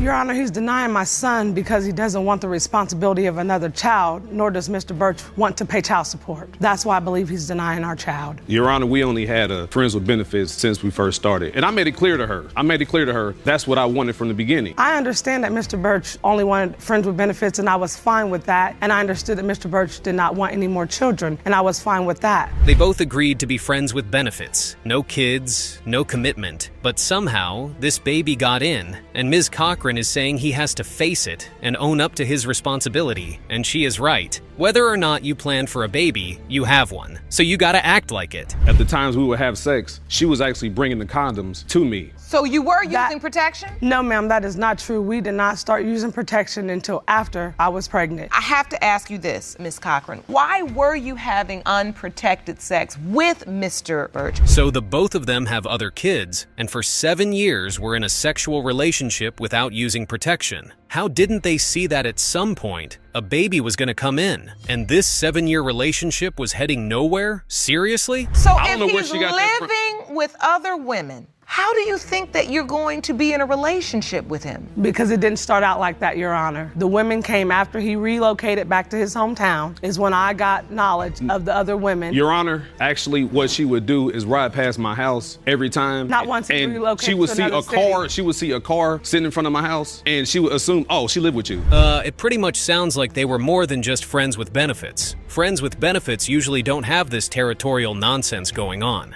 What do you mean you were driving past his house to monitor who was or wasn't there? So much for keeping it casual. Mr. Birch is the first man I ever loved. Hopefully he's not the last. He was my first man that I ever loved. I felt like because he was a little older as younger men. But I never snuck anything towards her. I was honest with her the whole time. Honesty is not in his policy, Your Honor. Now I get it. Ms. Cochran assumed that when Mr. Birch was finally ready to commit, it would be with her. After all, she had stuck with him for 7 years. So when they started having the relationship talk, she was shocked to find out that he was messing around with other women. When you know a woman loves you, if you don't want to be bothered with that woman, then why are you coming over and having sex with her more than one time in a week? You know that only fuels the love she has for you and makes her think there's a possibility. I never made her think it was a possibility. That's not true. I was honest with her the whole time. Mr. Birch did do her dirty. Even when he was dating other people, he kept seeing Ms. Cochran. What did you expect her to think? Of course, this would lead her to believe that she still had a shot with him. Seems like the man was just playing with her feelings. What does this calendar outline? On the 5th of October, Your Honor, and Mr. Birch had texted me wanting to see me, and I was on the other line with her, and I said, my old man's texting me, I'm about to go see him. And she said, don't give in to him, you're being a mashed potato. So because I did go there, and I had sex with Mr. Birch that night, I wrote on the calendar so that way my best friend and my mother would not know that I had went back to Mr. Birch and had sex with him again, so I wrote mashed potato. What a messy, embarrassing story, Ms. Cochran. Despite her friend's warning, she answered Mr. Birch's booty call. And when she saw he was on vacation with another woman, she went ahead and slept with someone else, saying, if he isn't alone, I'm not going to be alone either. Well, look where that got both of you. Hello, Miss Brandon. What would you like to add? What do you know about this situation? I know Tion. I'm not going to sit here and badmouth him. He's just not a good friend. He has played on her emotions since day one. He knew what he was doing. He has 4 other kids that he takes care of. Her friend is right. Mr. Birch led Ms. Cochran on for such a long time. How do you go house hunting with a woman and say what you had was casual? Even worse, they spend almost all their time together. If that isn't dating, then what is? And I never even heard about him being the Lewis Cochran. That's something new to me. I told him, but he never believed it. You never knew? I never knew. Never know. He didn't want to know. He didn't want to believe it. He didn't want to know. Told me that. I called him, that's asked something him new for to the me. spelling. He gave me the spelling, and he asked me why. And I said, because I'm putting your name on his birth certificate. Ha-ha. Not so funny, Mr. Birch. He didn't even know what the child's full name was, and you claimed to be this woman's friend, at least. Mr. Birch just doesn't want another child. That's why he's acting up like this. If only he had tried harder to prevent this from happening. It's very. You standing over here denying the baby but asked to claim him on your taxes? Yes, I did. Girl, I know you in love with this boy. I know you are, because you can't see nothing. That's a lot of nerve. It is. Okay, so let me ask you this. Was that your way of saying that you knew deep down that was your child? If you're gonna claim him on your tax? Nope. Yes, ma'am. Ron, I'm ready for the results. It's time to find out if Mr. Birch is the father of Ms. Cochran's son. The results are in. You are not the father. Ooh, Lord. Ms. Cochran? I apologize. And I accept your apology. I know there was a part of you that truly wanted this child to be his, because it's just another way to be connected to the man that you love. No, ma'am. Ma'am? Yes, ma'am. I got text messages that I done showed to my girl when she wasn't even here. You don't never come over. I don't have to come over there at 10 o'clock at night and watch a movie with you to be there for him. Okay, so I You be trying at to make work another too. one. No, I wasn't. Yeah, you Why were. would I want You trying to another make one another by you and you don't even? I didn't know that it was gonna be this big. I just want to know who is my father for real. But he's still gonna walk me down this aisle in January. But I haven't opened up to my fiance the way I should, because I don't know who I am inside no more. Have you ever seen a gangster go crazy on paternity court? Well, today's court case will surprise you. Ms. McDaniels appears before Judge Lauren to prove to her husband that he's the biological father of their kids. However, the defendant, Mr. Wells, does not believe he fathered the kids in question and claims to have substantial proof to back his claims. Let's find out if his so-called proof will be enough to confirm paternity. Daniel, you opened your case today in hopes of salvaging your marriage with the defendant. You claim you two have suffered a great loss and should be grieving, but instead, due to rumors, your husband is denying your 2-year-old daughter, Ava Wells, and Tragically, the couple lost a child just a few months before the court appearance, but they are in court today about their remaining kids? What reasons has the plaintiff given her husband to doubt paternity? Or is he just being paranoid and insensitive? Whatever the answers to these questions are, we will find out soon enough. It's destroying us. Like, we don't need to go through this because we just lost a son 6 months ago and we need to be grieving with each other. And for him to deny my kids, it's destroying us even more. We barely talk to each other. We sit in separate rooms. You know, we don't do what marriage people are. Due to the fact that they are grieving, you would expect the defendant to have substantial reasons for doubting paternity. But no, he had to believe the rumors he's been hearing. What's more absurd is the source of the rumors. Well, Your Honor, I heard rumors that she was cheating on me. Now, I'm grieving too, we both lost a son. But it's just the rumors and everything that I can't deal with it no more. how long have you been hearing rumors? I've heard them since the first one was born, the one we lost. After hearing the rumors, Mr. Wells claims he didn't believe them at first. However, after a while, his wife gave him reasons to believe that she could be cheating on him. As you would expect, the plaintiff tries to defend herself. To suspect? At first, I didn't, no. At first? Nah, cause she's a good woman, only time I don't see it was when she would be at work, so I don't know what she's doing there, but at home. And so, okay, well then let me ask you this. If you've got a good woman that you don't have any questions about, you trust her, she only goes to work, she comes back home, she's a good wife. Now, we're getting a clearer picture of why the defendant is doubting his children's paternity. But what makes things more interesting is what happened one night they went to the club together. Believe me when I say this. If you were in his shoes, you would smell something fishy too. Even though the incident happened before they started having kids or got married, you can understand why his mind went back there after the so-called rumors surfaced. Your wife has been unfaithful to you. Yes. You do. And that's why you question paternity. But he might be thinking of this time we went to a club, and this is another reason he probably, don't think it's his kids. What's more is that Mr. Wells claims that his older kid looks nothing like him, and that makes him doubt paternity more. But is that enough for him to talk to the child in question in a crazy way? Oh yes, he did. And you wouldn't believe what he said to the innocent child if I told you. He literally went gangster mode on her. How does this fuel your doubt about Ava? The rumors, and then she doesn't look like me. All of my kids, they all favor me in some way, He has told my daughter, I'm not your daddy, go find your daddy. What? I did not say that. Mr. Wells. Moving on to the younger child, it would be interesting to know why he doubts his paternity too. And here is where it gets even more interesting. Apparently, Mr. Wells only signed one of his alleged children's birth certificates. Now, why did he do that? Let's find out together. I have this, Your Honor. Jerome, will you hand me that, please? And what is this, Mr. Wells? That is the birth certificate. As you can clearly see, I'm labeled as Ava's father. I'm not on the birth certificate of him. But you two were married at the time. Yes, and he was there for the delivery. He was the only one in the delivery room. Just when you think you've heard it all, the defendant saved the best past of his testimony for later. He claims his alleged son was fathered by a white man because he's too light-skinned to be fathered by a colored man like him. Also, he makes some hilarious comments about the shape of his head, and even he came to court with an exhibit to back his allegations. I believe he was fathered by a white man. He's too light for one. You know, the ginger hair, and then like the way his head is shaped. The shape of his head? Yeah. And you brought an exhibit? Yes, ma'am. Please step over to your exhibit and Okay.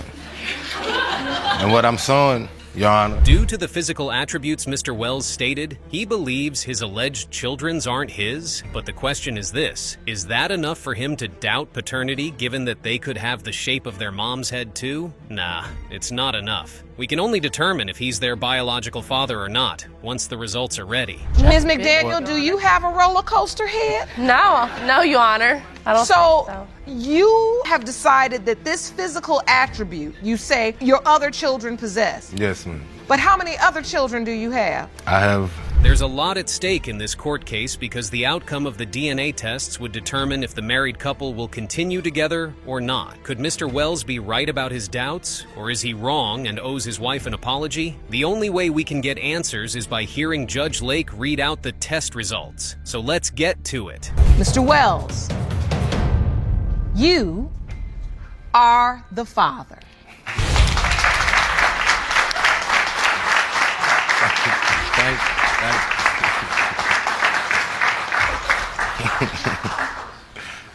You look relieved. I am very relieved. Second result. Mr. Wells, you are the father. Initially, he was overjoyed to know that he could potentially become a father in a few months when his woman told him she was pregnant. But you can understand why the gangster in him surfaced when she told him another man could be the child's biological father. So he's in court today as the plaintiff to prove that the child in question is his daughter biologically. Now, which way will the result go? Let's find out together. Mr. Ahmad, you say you were overjoyed to be a father after the birth of your first child, 22-month-old Nevaeh. However, you claim that you were crushed when the defendant later told you another man could be her dad. Mr. Ahmad explains to the court his reasons for taking this case at hand very seriously. And hearing his statement, it would be unfair if the test result doesn't go his way. He seems calm right now, but like a ticking bomb, he could go off any moment. To be my first child, so I was overjoyed. She was high risk, so she couldn't work. So what I did, I tried to do as best as a man that I could do. And you all were in what kind of relationship? Committed, or were you just casual friends, or what? Boyfriend and girlfriend. Boyfriend and girlfriend, okay. Ms. Day claims she told the plaintiff the truth from the beginning. What truth? Does she mean she told him she's been sleeping with someone else besides him from the onset? Are they in an open relationship, or what does she mean? Well, let's her side of the story. I told him the truth from the beginning, that she might not be his. And he said he wanted to be her father and he would be there for us. Talk to me about the relationship from your point of view. It was more of a friendship for me. I loved Mr. Ahmad, but I wasn't in love with him. Apparently, Mr. Ahmad misunderstood what his relationship with Ms. Day was all about. And another thing is this: there is a dispute about whether or not she told him the child was his after she found out she was pregnant. Right now, it's really hard to pinpoint what is and what's not. But one thing is certain: we're getting to the bottom of the paternity dispute today. How I found out she was pregnant, she came one morning and knocked on my window and said, well, I need to talk to you. And she says, well, I'm pregnant and this is your child. No, I didn't say she was yours. I said she might be yours and she might not. As it turns out, the plaintiff hasn't been as gentle as he has been pretending to be all day, and his true character was uncovered by the defendant. He's got this crazy gangster side that comes out to play late in the night. every day. We argued so much, I never lived with him. Like, he would, when I spent the night, some nights he would kick me out at 2 in the morning. Why are you so upset now? Because you feel... I just feel like he trying to make me seem like a bad person when No, he ma'am. know that No, I ma'am. told him this might not No, be his ma'am. baby. Now, to really understand the nature of the relationship between Mr. Ahmad and Ms. Day, we need to know if he was there for the child's delivery. With this knowledge, we might be able to determine if there's indeed another man in the picture. But the role plaintiff played during the pregnancy and after the child was born would make you question the defendant's claims. If she actually told him he isn't responsible for the baby, then she wouldn't have allowed him take so much responsibility. Present, Mr. Ahmad? I was present the entire time she was pregnant. I cut the umbilical cord. I signed the birth certificate. After the baby was born, we left the hospital. Matter of fact, her mother picked me up to go have when the baby was being delivered. Her own mother. For more clarity, the court contacted the hospital the baby was born, and you couldn't have guessed what was discovered. As it turns out, some truth was withheld in the testimony given about the birth certificate. Now, who's lying between the plaintiff and the defendant, and why did he or she lie? Actually contacted the hospital because we wanted to find out what the protocol was for the execution of birth certificates. And per the hospital where Nevaeh was born, the procedure is when they admit a mother of a child into the maternity ward. Here is where it gets more interesting. The defendant claims she never had sexual relations with other men besides the plaintiff. Then that should solve the case, shouldn't it? It should, but that wasn't all she said. Like, I was unaware that he signed my baby's birth certificate. Basically, all this is like, it's disheartening for somebody to like demean you. It hurts for some of the words that she's saying.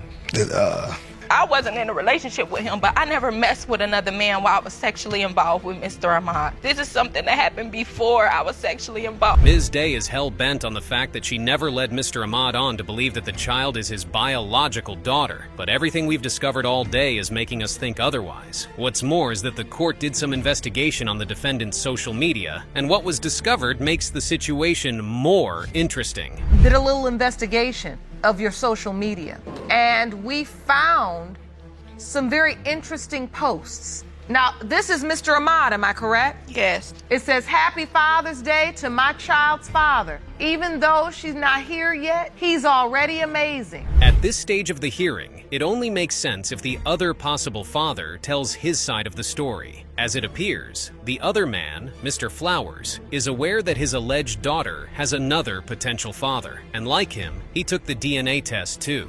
Has Miss Day explained to you that Mr. Ahmad is on the birth certificate and he was also told that he was Nevaeh's biological father? Yes, ma'am. So what was your relationship like with Miss Day? Everything been cool all the way up to this baby situation occurred. This whole situation sounds like Miss Day is playing both sides, and her actions has made the entire case really awkward. Right now, the only way we can get to the root of this matter is by hearing the test results. Is the biological father of 22-month-old Nevaeh Ahmad?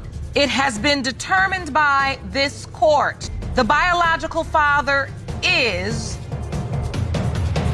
Mr. Flowers. We've seen a few gangsters go crazy on paternity court, but believe me when I tell you this, you haven't seen any like this. Ms. Kingsbury and Mr. James had plans before their baby was born, but things changed after the child's birth. Now the defendant claims he didn't father the baby and he's in court today to cement his claims. Well, Mr. James, taking the DNA test is the best way to cement your claims. Miss Kingsbury, you say you were in a romantic relationship with the defendant, Mr. James, and planned to have a child together, but when your 11-month-old son, Chance, was born, Mr. James turned on you and began to deny paternity. You are here to prove, Mr. James. Apparently, it was a joint agreement between the lovers that they should have a child together. So why did Mr. James change his mind along the way? Because you don't make such plans with someone and simply wake up one morning and throw it all in the bin. No, that's not possible. At first, yes, we did plan to have a baby. At first, in relationship, it was fun, adventurous. I think I could count on her. She was supportive. support her. That was the nature of a relationship at first. So what are you trying to say, that we weren't in a relationship? We didn't have love for each other? Now we understand why the defendant changed his mind about the plans he had with the plaintiff. But is that really enough for him to doubt paternity? Nah, it's not. Perhaps there are more reasons why he thinks the child isn't his. Well, let's hear him state then if there's more. Yes, I heard rumors. Like my friends that stay in the neighborhood, they used to tell me that she used to get out of cars with her, wherever men's these are, I don't know, her co-workers or like what she just explained her. No. He ain't never witnessed me get out of no car with nobody. Now the time that we were together. Okay, we get that Mr. James stopped trusting his girlfriend when he discovered her lies, but what has that got to do with the paternity issue? Because from his statements, he clearly didn't catch her cheating. Mistrust can lead to somebody cheating, and also if you lie, that can also lead to different like session or whatever, different sequence of your life that you can do those type of things. So now, Ms. Kingsbury, he's saying that now you've started a pattern of lying. Is that true? There's something fishy about the defendant. He's trying too hard to make it look like the plaintiff is guilty of cheating, whereas he should be the one under a microscope. You couldn't have guessed what he did. Let's find out together. I want to find out what happened when she told you she was pregnant. You weren't excited about the news? I was asleep. I was working. I was tired. No, he wasn't worried about my pregnancy because he was busy getting someone else pregnant. I was working. So wait a minute. Whoa! So Mr. James got someone else pregnant while Miss Kingsbury was pregnant. Oh, that wasn't all he did. He went gangster crazy on the plaintiff by rubbing it on her face. Mr. James, now you know you're wrong. Why get in your car and yell something out like that? If I would have told her straight up, but she would have did something to me or whatever. She would have did something to my car, or she would have probably hit me. Here comes the interesting part. The defendant was at the hospital when the baby was born, and he did everything he was meant to do as his potential father. However, he discovered something that could affirm his claims of not being the child's biological father. My doubts, as a person, I believe in God, whatever like that. I believe as a man, the doubt is responsibility. At what point do you really have real doubt that this child is yours? I think when he was like 2 months. Okay, Chance was born with the sickle cell trait. Yes. The sickle cell. Now, let's talk about some evidence. Even though the baby has sickle cell traits, that's not enough to jump into any conclusions just yet. So, for more clarity, the court invited a medical expert, and the things we're made to understand makes the situation more awkward. I want to know from you, how is the sickle cell gene passed to a child from a parent? Okay, the genes for sickle cell disease are very simple. You get a gene for hemoglobin. Hemoglobin is the red stuff in the red blood cell, and that's sickle cell disease is a problem with hemoglobin. The thing is this, neither Mr. James nor Ms. Kingsbury has been tested for sickle cell, so we can't tell if any of them is a carrier or not. This knowledge would have made the case more straightforward. However, we all know the one thing that can get things resolved, and that's the DNA test result. So let's get to it. Yes, Your Honor. You are the father.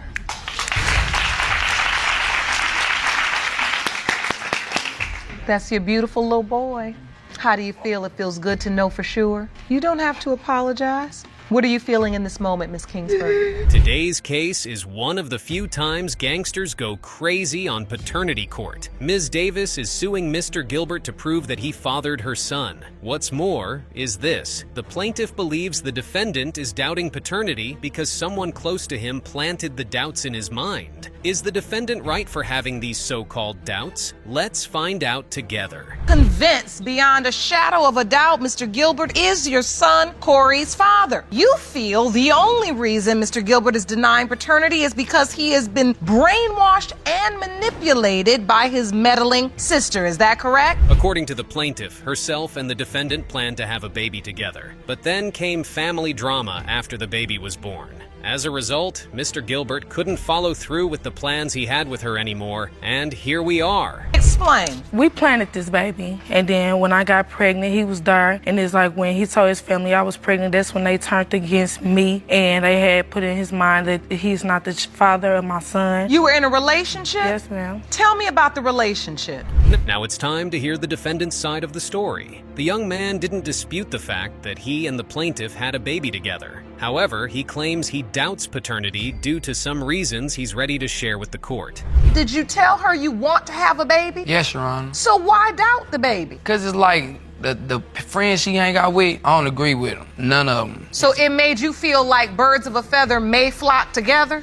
Now, Based on her boyfriend's claims about her keeping bad friends, Ms. Davis defends herself. The question is this: didn't Mr. Gilbert know who the plaintiff's friends were before agreeing to making a baby with her? Well, that's by the way. You wouldn't believe how long they were together before they decided to make a baby. But I'm my own person. I'm my own person. I know who I want. So you admit that your friends are kind of out there, Ms. Davis, but you say that you aren't? So I don't understand how this beautiful relationship went wrong to the point where now 7-month-old baby's paternity. When he met me, he knew that I was friends with them when he met me. He been knew about them. How long were you together before you got pregnant? 4 months. Judging her about the kind of friends she keeps isn't enough for you to doubt paternity, Mr. Gilbert. You need something more substantial to make your claims sound sensible. Perhaps he's ready to tell the court something more sensible now. Mr. Gilbert? Yes, ma'am. And you wrote a love song about her? Yes, ma'am. So I don't understand how you're doubting her. It's not down her. It's just down the situation at hand. It's like my family don't feel like he mine. They don't know me. My family don't feel like he mine. Maybe it's the... Apparently, the defendant wants the baby to be his so bad. He's been playing the fatherly role right from the moment the pregnancy test result was available. But his family doesn't think he's the baby's biological father. The question is, why?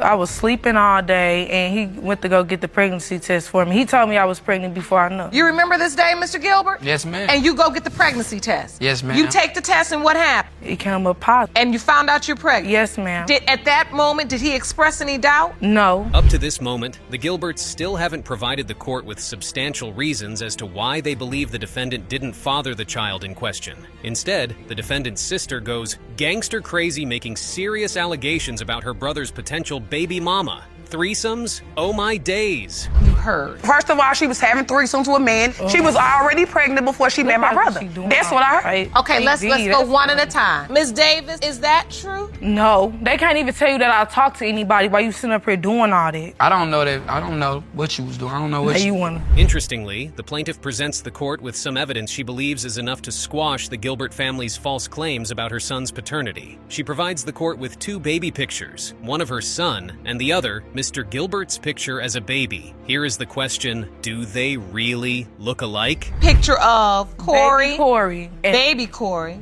And his dad. And you say his dad on the other. As a child. Yeah, it was me as a baby. And you say you see the resemblance? Mm-hmm. They just don't like me, so of course they're not gonna like me. It's not about like. He asked me, did the baby look like him? And again, here comes the crazy gangster and the potential baby auntie flying out. Her voice overlaps the plaintiff's voice as she alleges that she was once meant to take a DNA test for the baby, but she didn't. We all know you're trying to protect your brother because you think he's going to become a superstar someday, but you really need to chill out. Yeah. And then another thing, she was lying anyway, saying that she was getting DNA tests while we was in Missouri, never did nothing. I never so how said would that make us feel? Because they told me he's on the birth certificate. Right, but you still have to establish maternity in the state of Missouri. I didn't get DNA test, so I know how it goes. What you mean? Hold on, ladies. I believe we've had enough of the ranting this case has generated in court today, because it clearly won't get us the answers we need. So let's hear Judge Lake read out test result aloud. Mr. Gilbert, you are the father.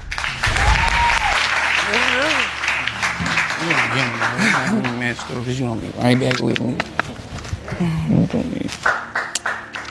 If you want to stay over there, you can, Mr. Gilbert.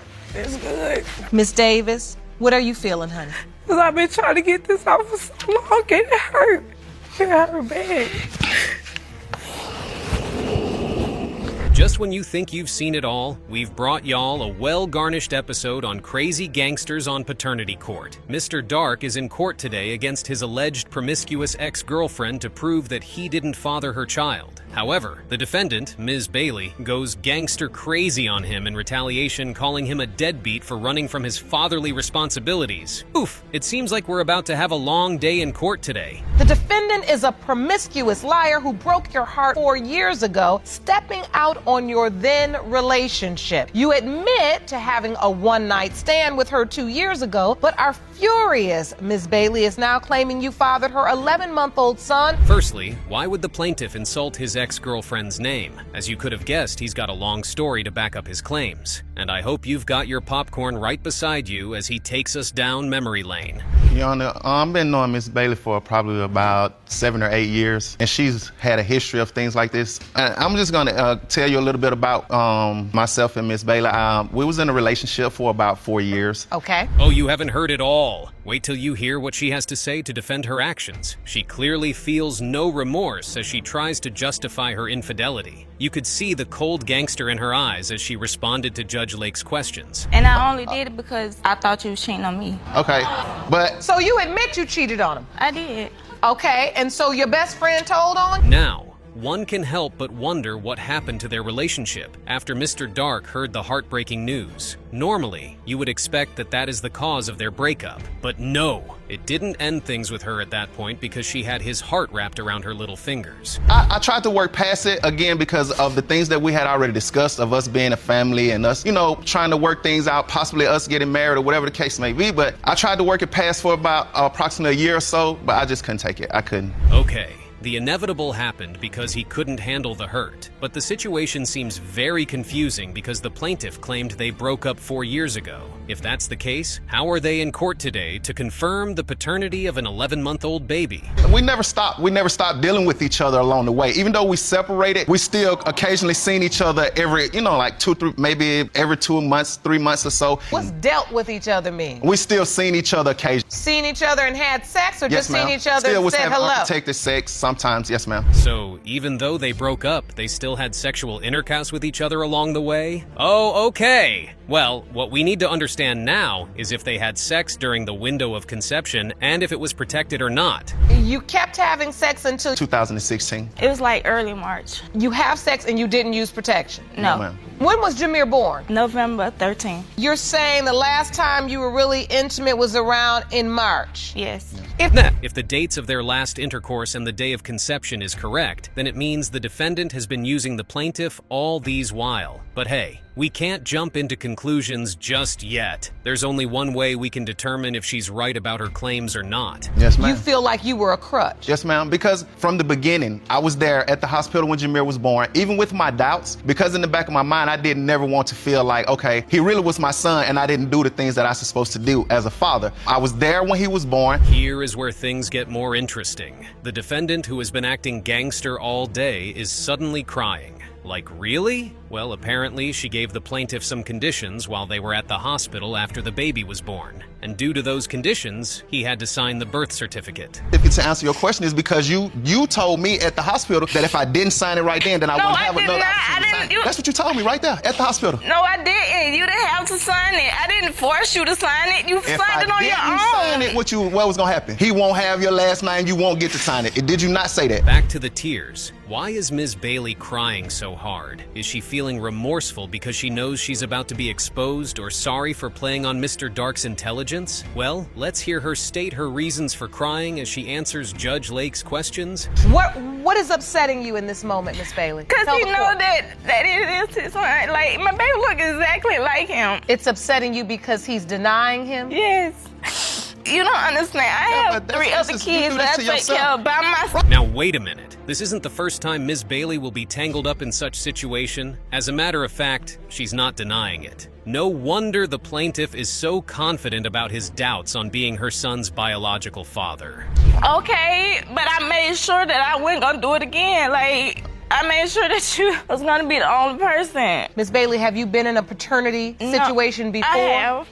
With my ex. You have? Yes. With your ex? We know for sure that Mr. Dark didn't have sexual intercourse with Ms. Bailey during the window of conception. However, she makes a strong claim on whether or not she had sex with someone else during that period. Her claim makes the child conception seem somewhat biblical, because if you try to wrap your mind around it logically, it makes no sense at all. Intimate in February during the window of conception we outlined between February 17th to February 24th. No, ma'am. No. Both of you said no. So, Miss Bailey, I must ask you, respectfully, who were you intimate with during that time? At this point, it feels like there is no need to drag things further. It would be a miracle or a mix-up with the dates if the plaintiff turns out to be the child's biological father. But if he's not, then it means the defendant has been holding back some truth in her testimonies. Well, whatever the case might be, I think it's time for us to hear the DNA test result. Mr. Dark, you are the father.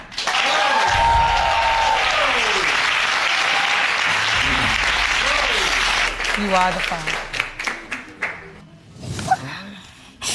I told you that he was yours. Your word ain't, man.